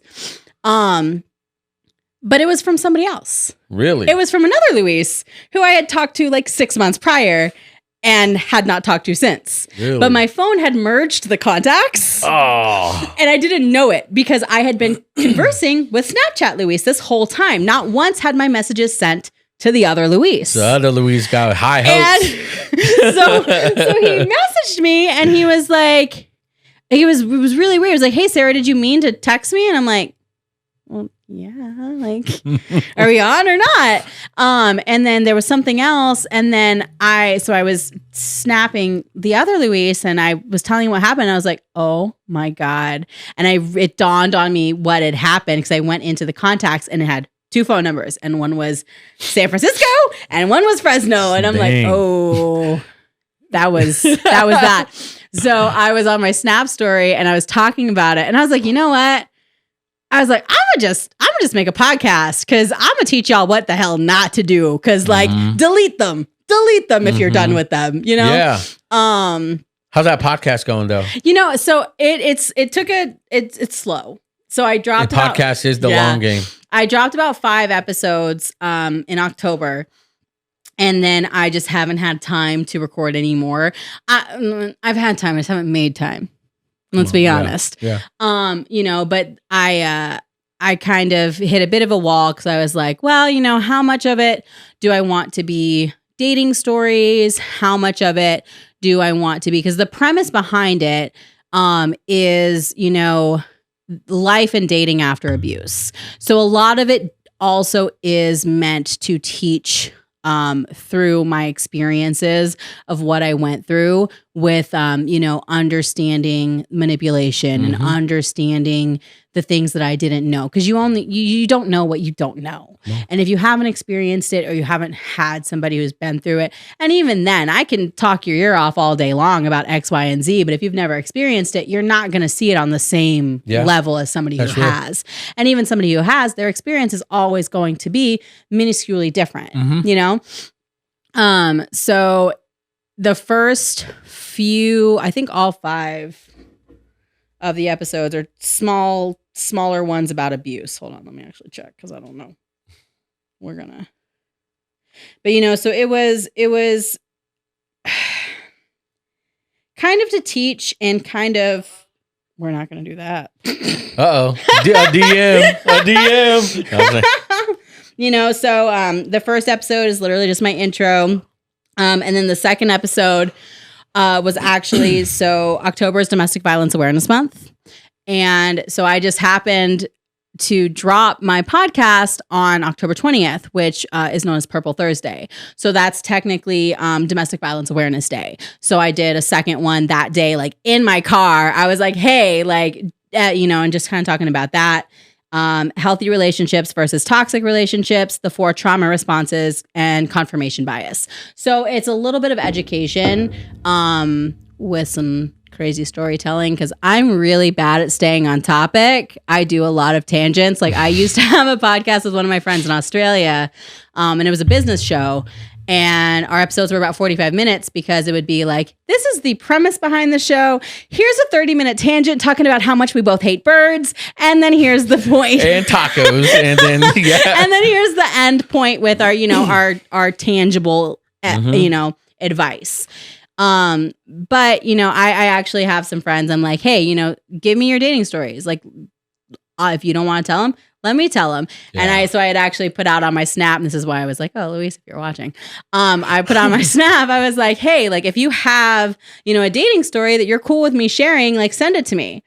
And so his ass sends me a Snap about our date. And I'm like, sir, if it's about me, don't tell me. Yeah. Like, I already know. I lived it. Like, I was there. I'm like, and unless you're going to come on there and banter with me about it, back up. But yeah. Well, you know, again, it's funny because, again, you're speaking from experience. And one thing I love about podcasting is that you have a platform. You can speak out, man. Really, you can. And man, podcasting the past couple of years has taken off. And it's so easy now. Like, literally anybody can do it. That's real. Like anybody from their phone, you can do, Anchor or Podbean or whatever, get a subscription, to put them all out there, and I feel like with this type of platform, again, I'm very aware who I have on. I'm very aware of, why I want, why they want, I look into them, and with you, just like your vibe and what you said in your email really spoke volumes. I showed my wife that night. I was like, I got to get back to her. No, it's not that. It was legit, because again, these are topics that I would say a lot of people talk about, but again, it comes from a very cliche point. After a while. It's like, you're just saying what so-and-so said, but that's one thing I love about my podcast is that it speaks from the real experiences, but now the next step of it is actually, how are we speaking? Yeah. How are we putting it out there? Because what we say, our words have impact. Our words have meaning. Our words have that. Yep. So if we're speaking from a place of that bitterness or hurt, you're only adding to somebody's bitterness and hurt because, look, they're like me. So you're hyping them up. You're putting that on them. So again, that's like me as a father, as a husband, as a man. I'm very aware of what I put on my family. Yep. Because I don't, especially on my son, I'm very aware of what I put on him. If I'm saying or thinking or in a mood or just whatever, and he's watching, be aware, Jose, because there's more than just, hey, you're a little tantrum or your little bad mood, because you're setting a generational curse. You're setting something. In. So that's why I'm aware when I speak, because I want to speak from the healing aspect of it. Because again, I don't want nobody to feel like how I felt or add to it. I want them to feel what I have experienced now. I never want to take people's hurt and pain experience from them, but that's not who you are. Don't stay in it.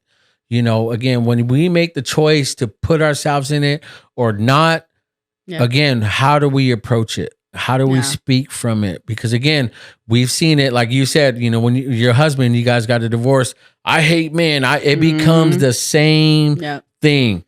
And men are just dogs, I'm gonna go out and just clap cheeks all day because I'm gonna make her jealous. Yep.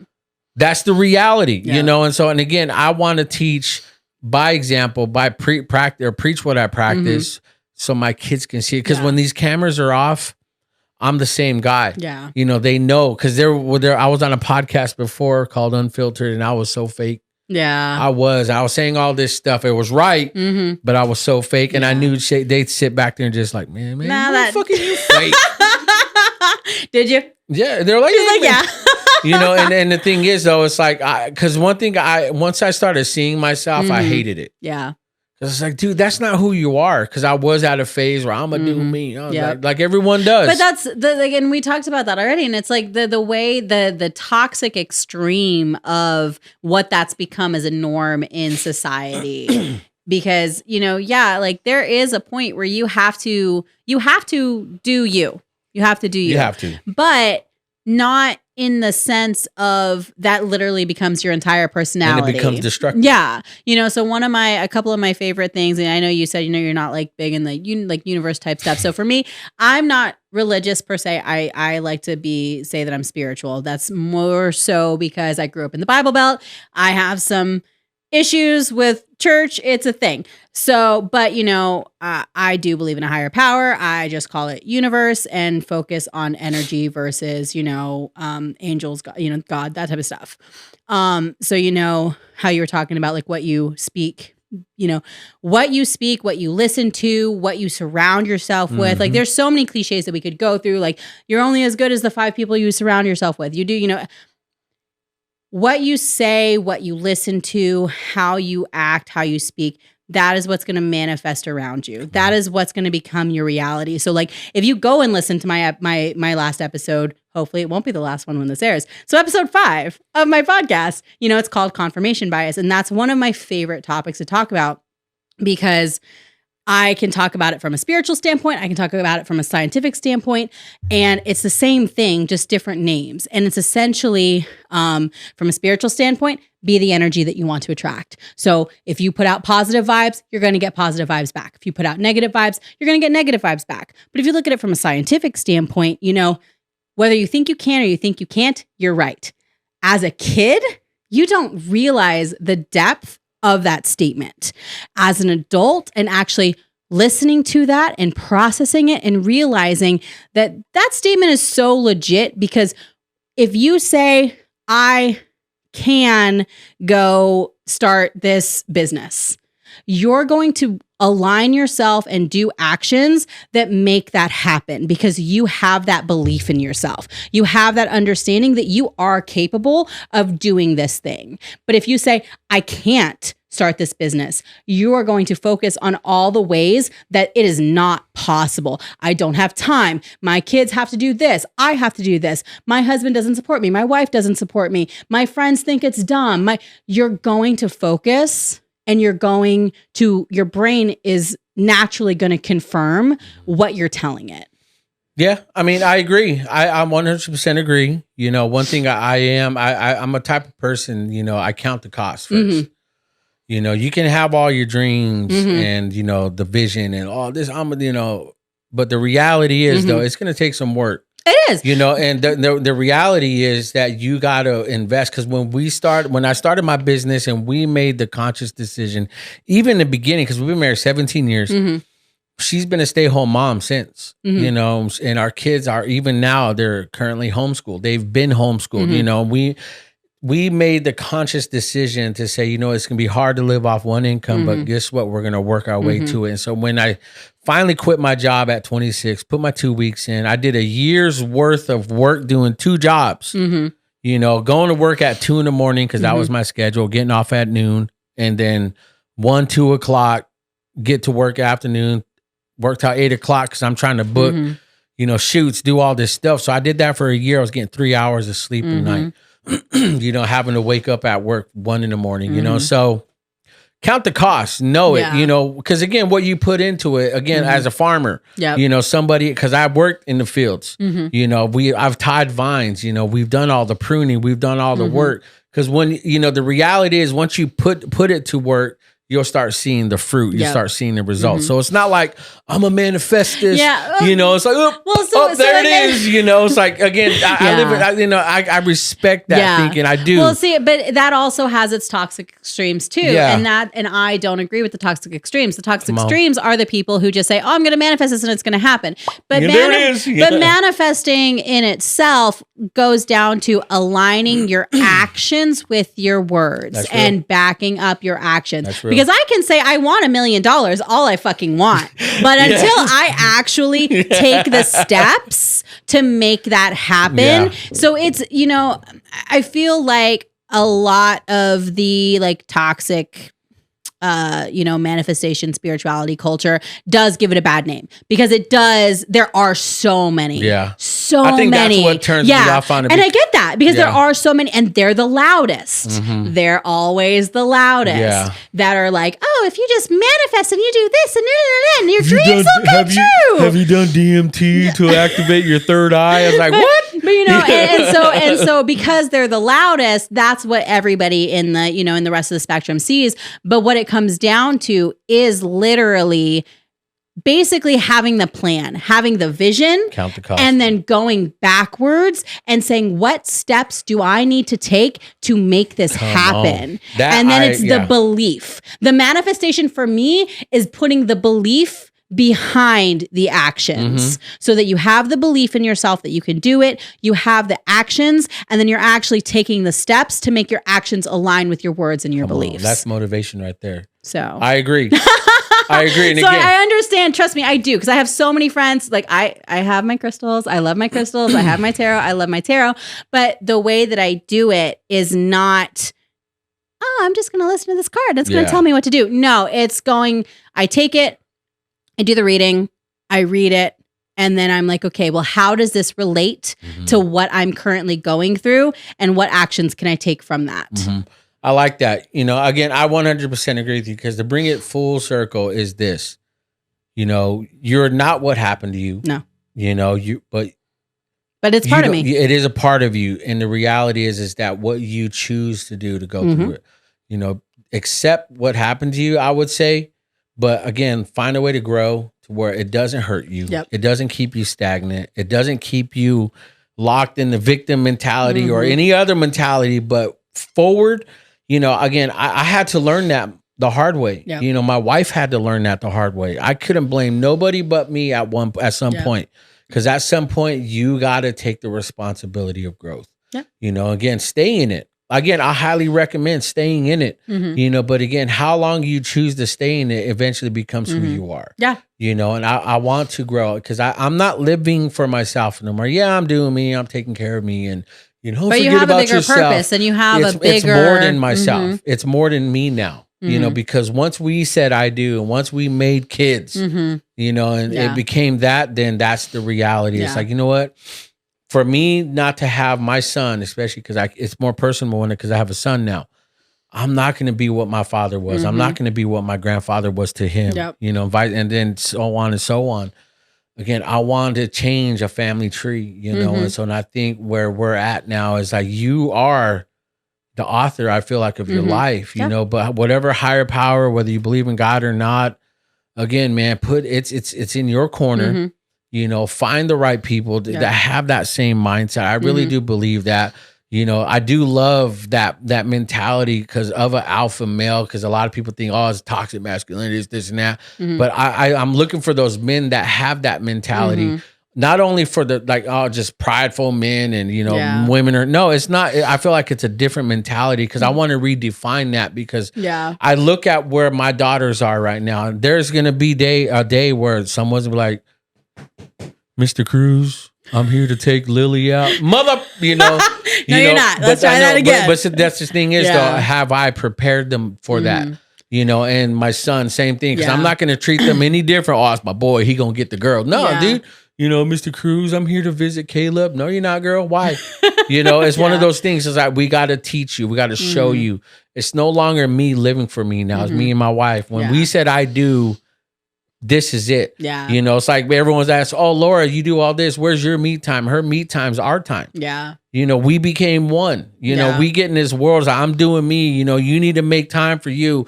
And we get so wrapped up in the new philosophy, this new thinking. It's like, no, we said I do. Yeah. Our time is their time, you know? And again, that's a sacrifice of yourself. Because when we said I do, that's it. Yeah. No excuse. My old life, what I was like, you know, I need Jose time is gone. Yeah. Yeah, I'll go hang out with my boys, have a couple of beers. But how often has that been now lately, Laura? Not very. Yeah. Because we just know it's again, you have to grow your ass up. Yeah. But I feel like that's also a difference in, you know, a lot of relationships. I feel like today there's there's so many things. What's the main point? So like a lot of people don't sit in their own feelings and understand why they feel the way they feel about certain things. And then they're not really able to have a relationship. They think they're ready for a relationship, but they're really not. Because like, I feel like, you know, having that relationship and that level of love and affection and intimacy and caring where you actually do want to spend your time with that person, you know, I mean, don't get me wrong. Like, I feel like there's nothing wrong if you are together with somebody and you do have different interests. Like if I don't like snowboarding and if I end up marrying somebody who likes snowboarding, like I'll go. I'm probably not going to snowboard. But then if they also want to do a solo trip snowboarding, that's fine. Like, you know, but I feel like it just depends on what your relationship is and how you, how you approach it. But I feel like most people nowadays aren't actually, they don't have the right reasonings behind getting in a relationship. It's not because it's because they're looking for somebody to complete them, but it goes back to the whole loving yourself piece. And if you aren't, because like a relationship, a marriage isn't about finding that puzzle piece that completes you. In my opinion, I feel it's about finding somebody who pushes you to be better and you can push them to be better. It's not a completion. It's not a competition.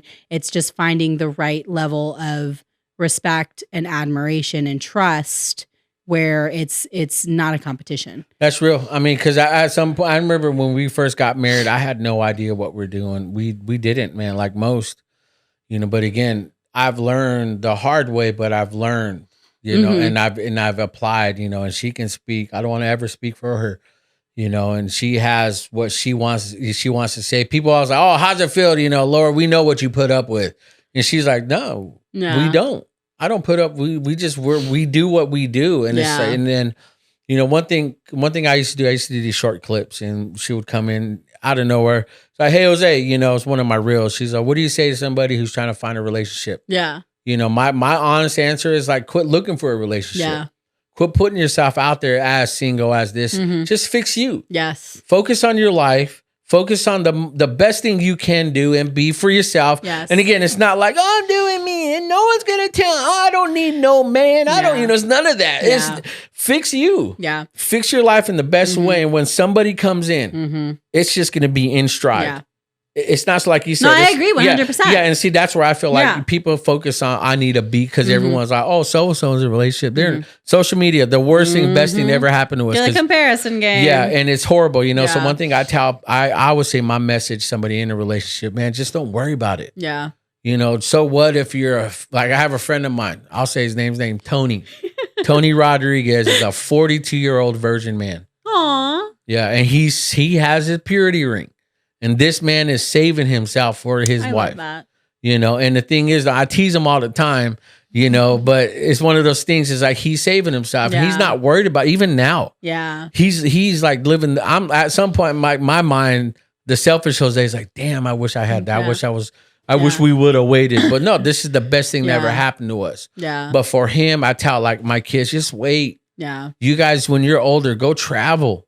You guys build an experience that we were always afraid or we never did. Yeah. And again, it's experience life for what it is. Fun. It's amazing. It's never, we could talk about the fear, green cheese, stranger danger.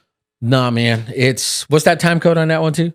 152. Okay. So, and again, man, we're actually getting into, but again, that's the whole point. I feel like is like, man, just, you live out your life, man. What you allow in is gonna be a repercussion of what the outcome's gonna be. Man, I am Paul reaching. I feel like this is a really damn good episode. Yeah, it is, because again, what you put in and what you allow in, man, there's gonna be results. If you want toxic relationship or you're a toxic person, man, guess what? It's only gonna get worse. That's what, and pretty much shows who you are. Yeah. Fix your life. Yeah. Admit I got a problem. I'm this, and I'm that. I need to fix it. All right, start somewhere. I feel like the pandemic might have helped a little bit with that because people had to learn how to be alone. And because that was my biggest problem. Yeah. When I first left, that's why I went straight into, let me jump on all the dating apps and find somebody because I'm lonely, because I'm bored, because I didn't know how to be alone. So what I started doing was I took myself out to dinner. I took myself out to lunch. I went to the bar by myself. I went dancing by myself. I would just stay home because the first few months when my kids would be gone with my ex-husband for the weekend, I was occupying myself with anything that I could do to get my mind off the fact that I was alone. Because this is the first time in literally my entire life that I have been single for more than a month or two. I have been in a relationship of some sort since I was 14, 15 years old. I have never been single for more than a month or two. I did not know how to be alone. And where you at now with all this? I love it. Like, I'm like, I don't know if I'm ever going to date or be in a relationship again. Like, I love my solitude. I have gotten to the point where I value myself and my solitude more than I, care about just filling the void. If you do not bring value that is more, more magical, I don't know the word I'm looking for, more valuable than my time alone, why are you there? If it does not, and if I'm not bringing value to you, why am I there? But are you open? Like, what if someone's like interested? Are you open to like let someone in your space? Yeah, if there's a connection, if there, I mean, I'm not closed off to dating. I still go on dates, but I look at it now more as kind of a social experiment. And I go into it with no expectations, and I feel like too many people nowadays, they go into it, they have all of these expectations and this like checklist that they're trying to like check all these boxes on every date they go with. And it's like, no, just see if you even like each other as human beings, see if you enjoy their company. Well, so that, and saying that thing, because I know this is kind of getting into like the Tate topics and, and just really the like very traditional relationship, because we live that. Yeah. She knows her position in life in our house. I know mine. We are equal, but the reality is I'm very I'm the priest of my home. You know, so it's no. My kids never manipulated us. Hey, Dad, can I do this? No. And they go ask Mom. Yeah, go ahead. We never dealt with that because we had to understand when she says no, it's like, no, Mom said no. What did Mom say? All right, get in the room. You can get your ass spanked because you try to manipulate, you know, because we're very aware of that.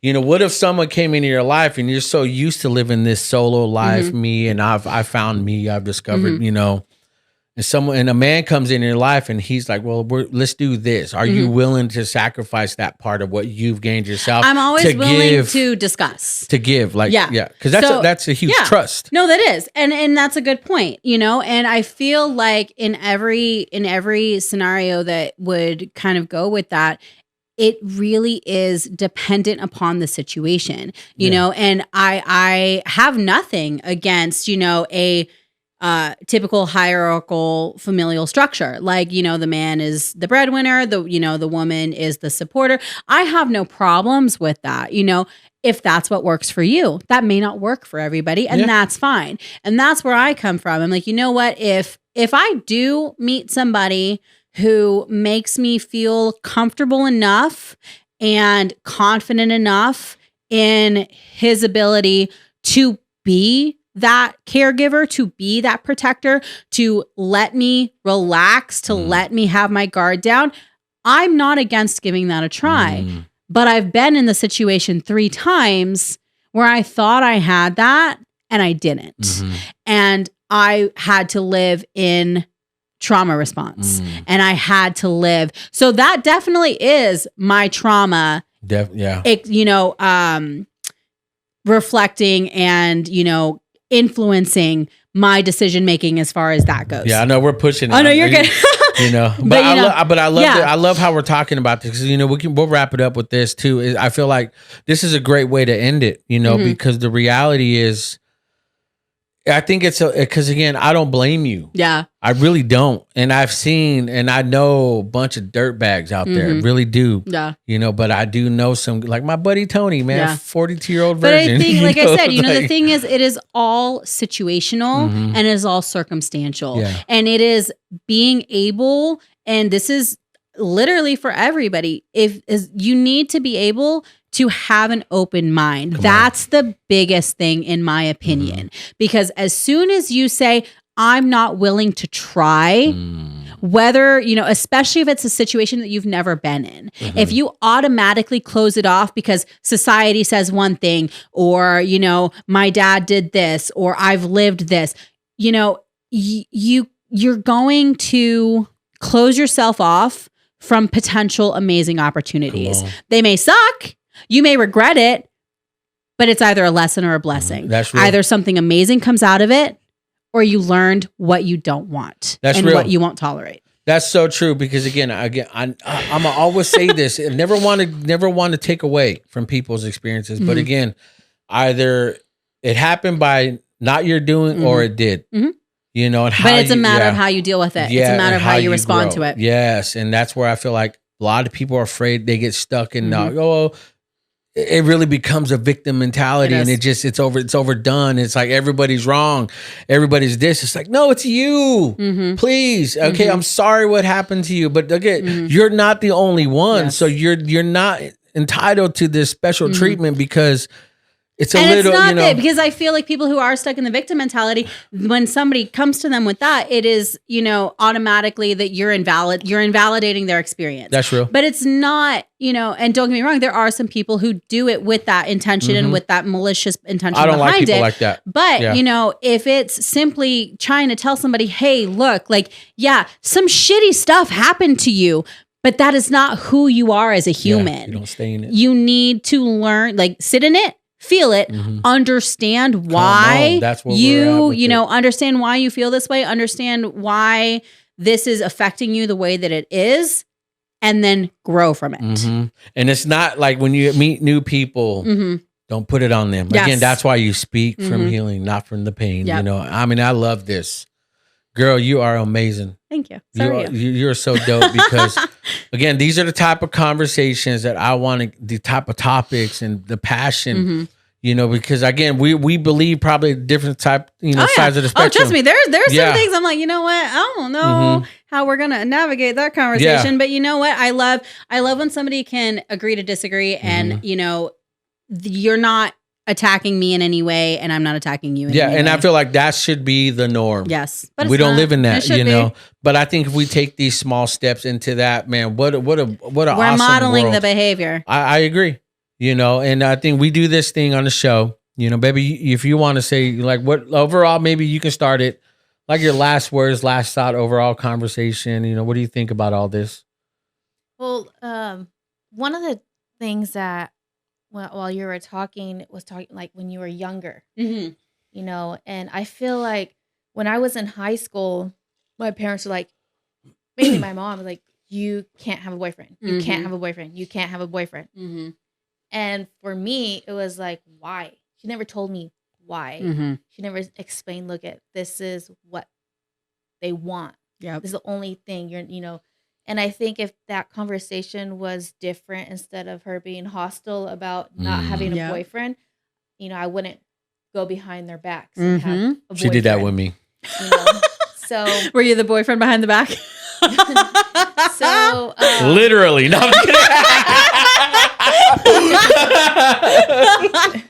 Sorry, let me get back to Jesus. But I'm sorry. Definitely, if those conversations would have been had, I think it would alleviate a lot of junk that I went through and like situations of like, why don't I have a boyfriend kind of thoughts, you know? But that was interesting, and that you made me think about that, and it kind of reflected back in our conversations with our girls. It's like, we got to talk about it. Yeah. And some parents don't. Yep. And that allows other people to talk about it. And it's okay to, date in high school and go to parties. And, it's dangerous. Honestly, it is. And if you can still go to high school and have fun and not be in that lifestyle situation, lifestyle. But, that was, that's one thing that really came to mind thinking in my past, like, okay, that's one thing that I think it could have been really helpful. Yeah. Because it left you with the unknown, and like, how do I fill this gap? How do I? Because again, I didn't get that. I was just taught, man, those are girls. You get at them. Well, not only that, it goes to the the thought process that all of us had. You tell me not to do it, I'm gonna go do it. Oh, that line you don't want me to cross? I'm gonna cross it. That's real. I mean, what else, baby? What do you think? No, I just think it's so great, talking about abuse, because I think a lot of marriages, you only know your own marriage, and well, then real quick too, and saying that, maybe the beginning years, what was the tough experiences that we've faced that you think you've grown from and learned from, especially from me, Okay, so in the beginning of our marriage, it didn't go off really well because it was in secret, People didn't know that we were dating for a whole year. So for them, it was really abrupt. But a lot of people were against our marriage. And once we got married, it was like, do it this way. Do it this person's way. This is how it goes. And that wasn't working for us. It put a wedge between us, and I felt very like doesn't feel like love. Yeah. This doesn't feel like it's right, because we're going off of someone's other marriage. And then speaking in the mic, baby. So that was tough. Yeah. The first few years. And I think once because Jose's the head of the household, so he's the one that runs the train. So I think when he realized that, he was like, he didn't want to be like that, because it wasn't working. It wasn't healthy. It wasn't healthy. We already had like 2 kids because we had them back to back. And it's like, we were both learning. I was 19. Yeah. So I had like just seriously overnight how to be a mom, how to be a wife. And it was just so much at one time. And for him also. Yeah. But I think as we started to remove ourselves from those people and the situations, we were able to like, okay, what kind of husband do you want to be? Mm-hmm. What kind of wife do you want to be? Mhm. And it was really self-reflect on each other and how we choose to treat each Mhm. other. You know, so I mean, we're still learning. Yeah. It's never like, oh, We We're never done want to learning. We speak figured it that out way. and we know it No, and 'cause- we're, No, yeah. we don't. we change after what 10 years. They said Mhm. habits change and taste Yeah. buds change. So Yeah. every day we're different. Yeah. And it's not just like, I know this person, that's it. Mhm. No, I think we're going to continue on learning each other and figuring each Mhm. other out. Great topic. Well, see, and I love that too, because that kind of touches on, that it's not only even just the emergence of social media, because that was your familial influences having Yep. that much of an influence and a say in what was going on in your marriage. And now social media just amplifies that. Yeah. But, even for the people who don't have social media, you still have to have forefront of mind of, not letting other people influence your life without, yes, you can listen to opinions and you can, try things out.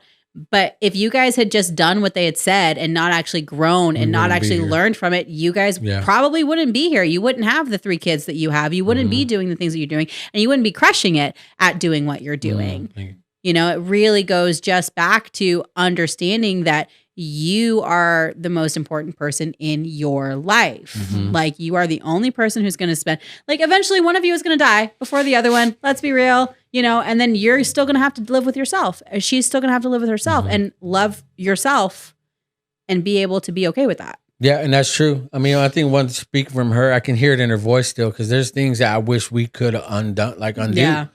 But our growth is still, again, we're growing. Mhm. I'm never going to be that guy that speaks, I'm arrived, I'm this, I'm that, I'm perfect. Oh, I'm speaking real. I'm a humble guy. Anybody that says, hey, I'm humble, you're not humble.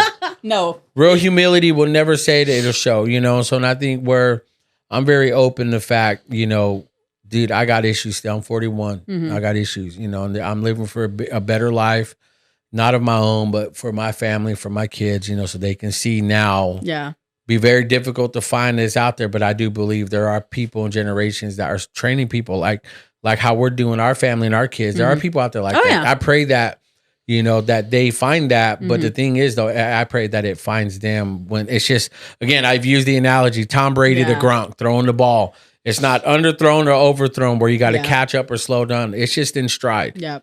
Nothing like you said in your life. If it just works, Yep. quit trying to look for it and be the right person or be this. I got to be this. I got to look like I got to have. No, Mhm. just work on you. And then in Yeah. life, you'll know. It'll be it'll be like you said, the universe, or it'll be a God. It'll be a godsend. And I think with our relationship, we definitely still we're growing, we're living. Again, I'm thankful for it. But again, overall. I did want to say something else fast. But because of Jose's background growing up, it wasn't the best. And he has trauma in his life. I had to, there's things that he wouldn't talk to me about. Yeah. Okay. So there were certain moments where I felt like, why is he talking to me like that? Mhm. Why does he say that? Why does he do that? And I honestly had to come to a point where I had to ask God, why does he do this to me? I go, because it hurts me.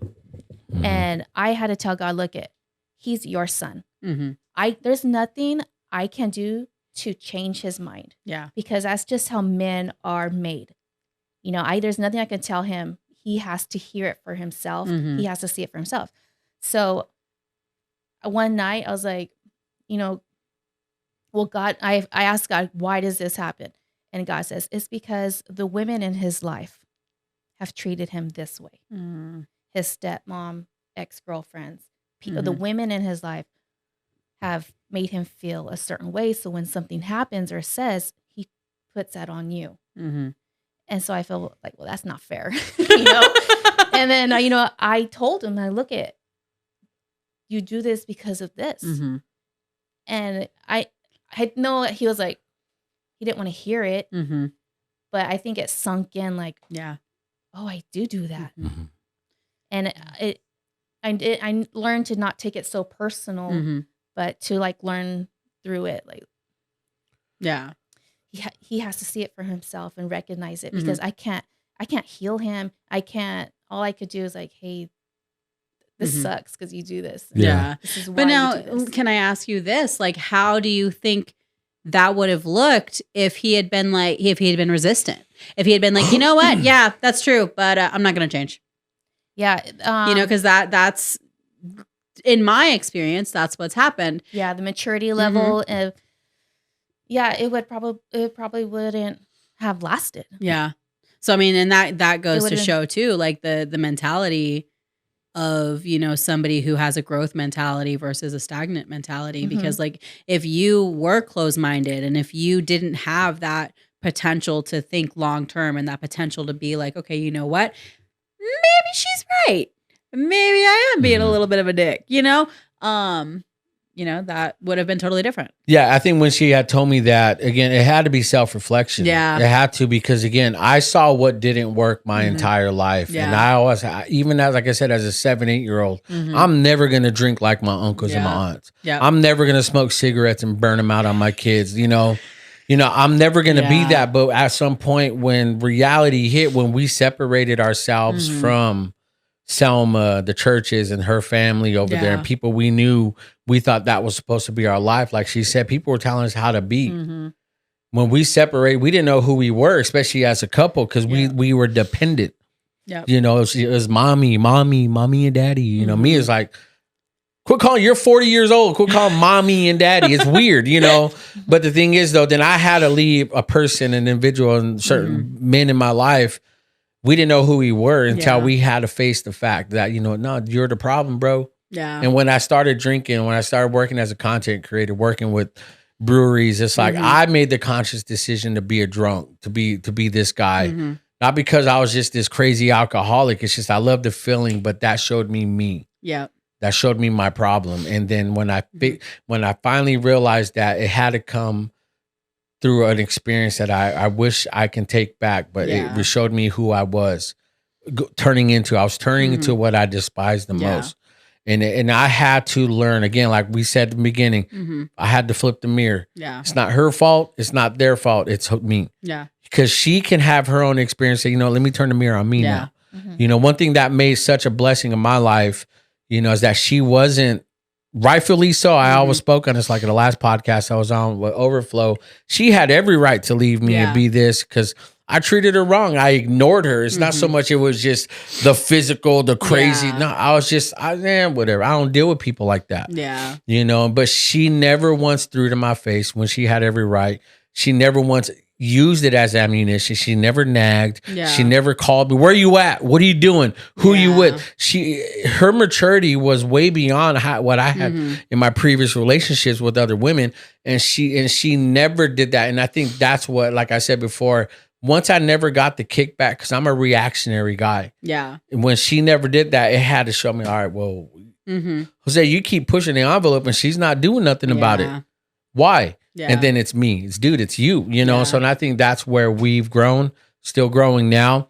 And I think one thing I love about her, every time she talks about it, she does get emotional, because it's still like we're growing. Yeah. No one's perfect. Because I never want to come from this approach like, Jose, you're perfect. You have it together. Because again, everyone on these podcasts, all these shows, these type of platforms, they feel like, oh, I've arrived. Oh, you want to be a millionaire? I'm there. Be like me. No, hell no. Don't be like me. Be better. Yeah. And so, and I think when we hear this, and that's why we put it, that's why we're so open. That's why still here means so much, because y'all know what? Y'all still here. Yeah. When all the odds are against you, when you were against yourself, when everything else went wrong, you're still here. How do we grow? Like you said, how do we move forward? Yep. So last words, last thoughts, tell everyone where they can find you. I know we're supposed to get into new business, but I feel like this is dope. Yeah. But I'll just have to come on later and we'll part talk two. about Maybe that I jump on your show and yeah. What am I doing? Last words, last words, last thoughts, people listening, watching, and then end with where they can find you on social media. I'll have it in the description, but say it. I guess all of this to say, shoot. I said so much. Now I don't know. Be aware of who you are and how you influence the people around you and how the people around you influence you. Like, don't be afraid to speak up for yourself and speak up for others, because, you know, one thing that I've really learned in my journey over the last year and a half is the impact of having somebody who actually stands up for you and says, hey, you know what? That's fucked up. That's not okay. And it's okay to be bitter. It's okay to be mad. It's okay to be angry, but you can't stay in those emotions. You have to be able to figure out, and don't be afraid to go to therapy to figure it out. Like, you don't have to figure it out on your own. There are resources, there are people. Reach out to somebody like me, reach out to an advocate, reach out to somebody who is talking about these things or can point you in the right direction or give you the resources, because you are not alone in your experiences. Nobody is ever going to experience what you experience the exact same way.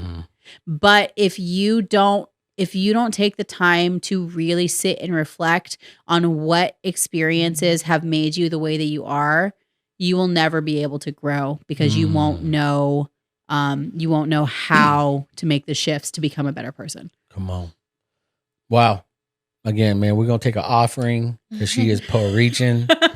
You know, you guys listening and watching, I would say my last words and thought is, again, I never want to overgeneralize and say, hey, you know, everyone's been through it. No, again, I'm not going to be that guy, because, again, I would be a hypocrite, and I'm never going to be that guy.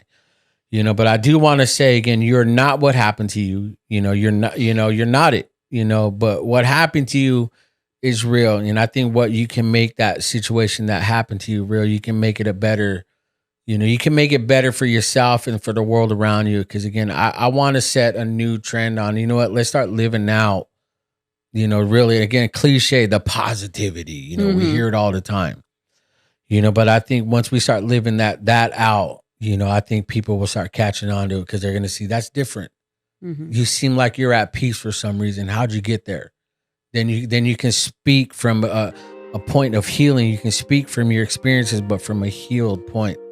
You know, again, you're never going to be perfect. You'll never arrive, but you have an opportunity to grow. And when you experience that growth, you're going to want more. And you know what's going to be. If something is the opposite of that, you know that shouldn't be in your life. That shouldn't be there, because it's taken away from your joy, your peace, and all that. Because I can't, you know, I understand happiness and do what makes you happy, but I never want to lean on. You know, just do what makes you happy. You know, happiness comes and goes, you know, but when you find that joy, when you find the true sustenance of that peace, you'll know the difference, man, when someone else is trying to bring in the opposite, and you'll be very aware, you know. So I say, look towards the joy in life, you know, happiness, emotions, and all that stuff comes and goes. But when you find the joy and the true peace you deserve, man, you'll know what that tastes like, and you'll want more. And you know, you won't let no one take that from you, not even yourself. You know, so again, I'm guilty of that. So you guys listening and watching, thanks for tuning in. By far, the way to kick off the new year, a good long podcast with Sarah Creative. That was close. That was so close. Sarah Nicole Creative. Nicole Creative. Yeah, I'm a guy. I always forget. So Jose will put it, but Instagram, Sarah Nicole Creative. Facebook, same thing. TikTok's a little different. It's Sarah N Creative. But find me on Instagram, and then you can find me everywhere else. Yeah, just not on Snapchat, because that's a different life. Yeah. Snapchat, you got to be like elite. That's G14 classified, boy. So you guys, I'm going to have all her information in the description below. Man, follow her. You know, if y'all want some pictures, hit her up. She does some dope work. She does not take pictures with Canon. That alone would be a good reason to call her. Forget all you Canon users, y'all clowns. But I love you guys. Stay tuned. Season 3 in the new year is on a roll. That's all I'll say. I'm super excited for where season 3 is. I'm looking forward to the rest of this year, 2023, bringing content to you guys that can change your life, help you grow, motivate you to be better, not just for yourself and not be selfish, but man, be better for people too, man, and impact and grow other people's lives, man. Don't keep a good gift in, man. Share the gift. I love you guys. Stay tuned. You guys have a great week, and we'll see you next week.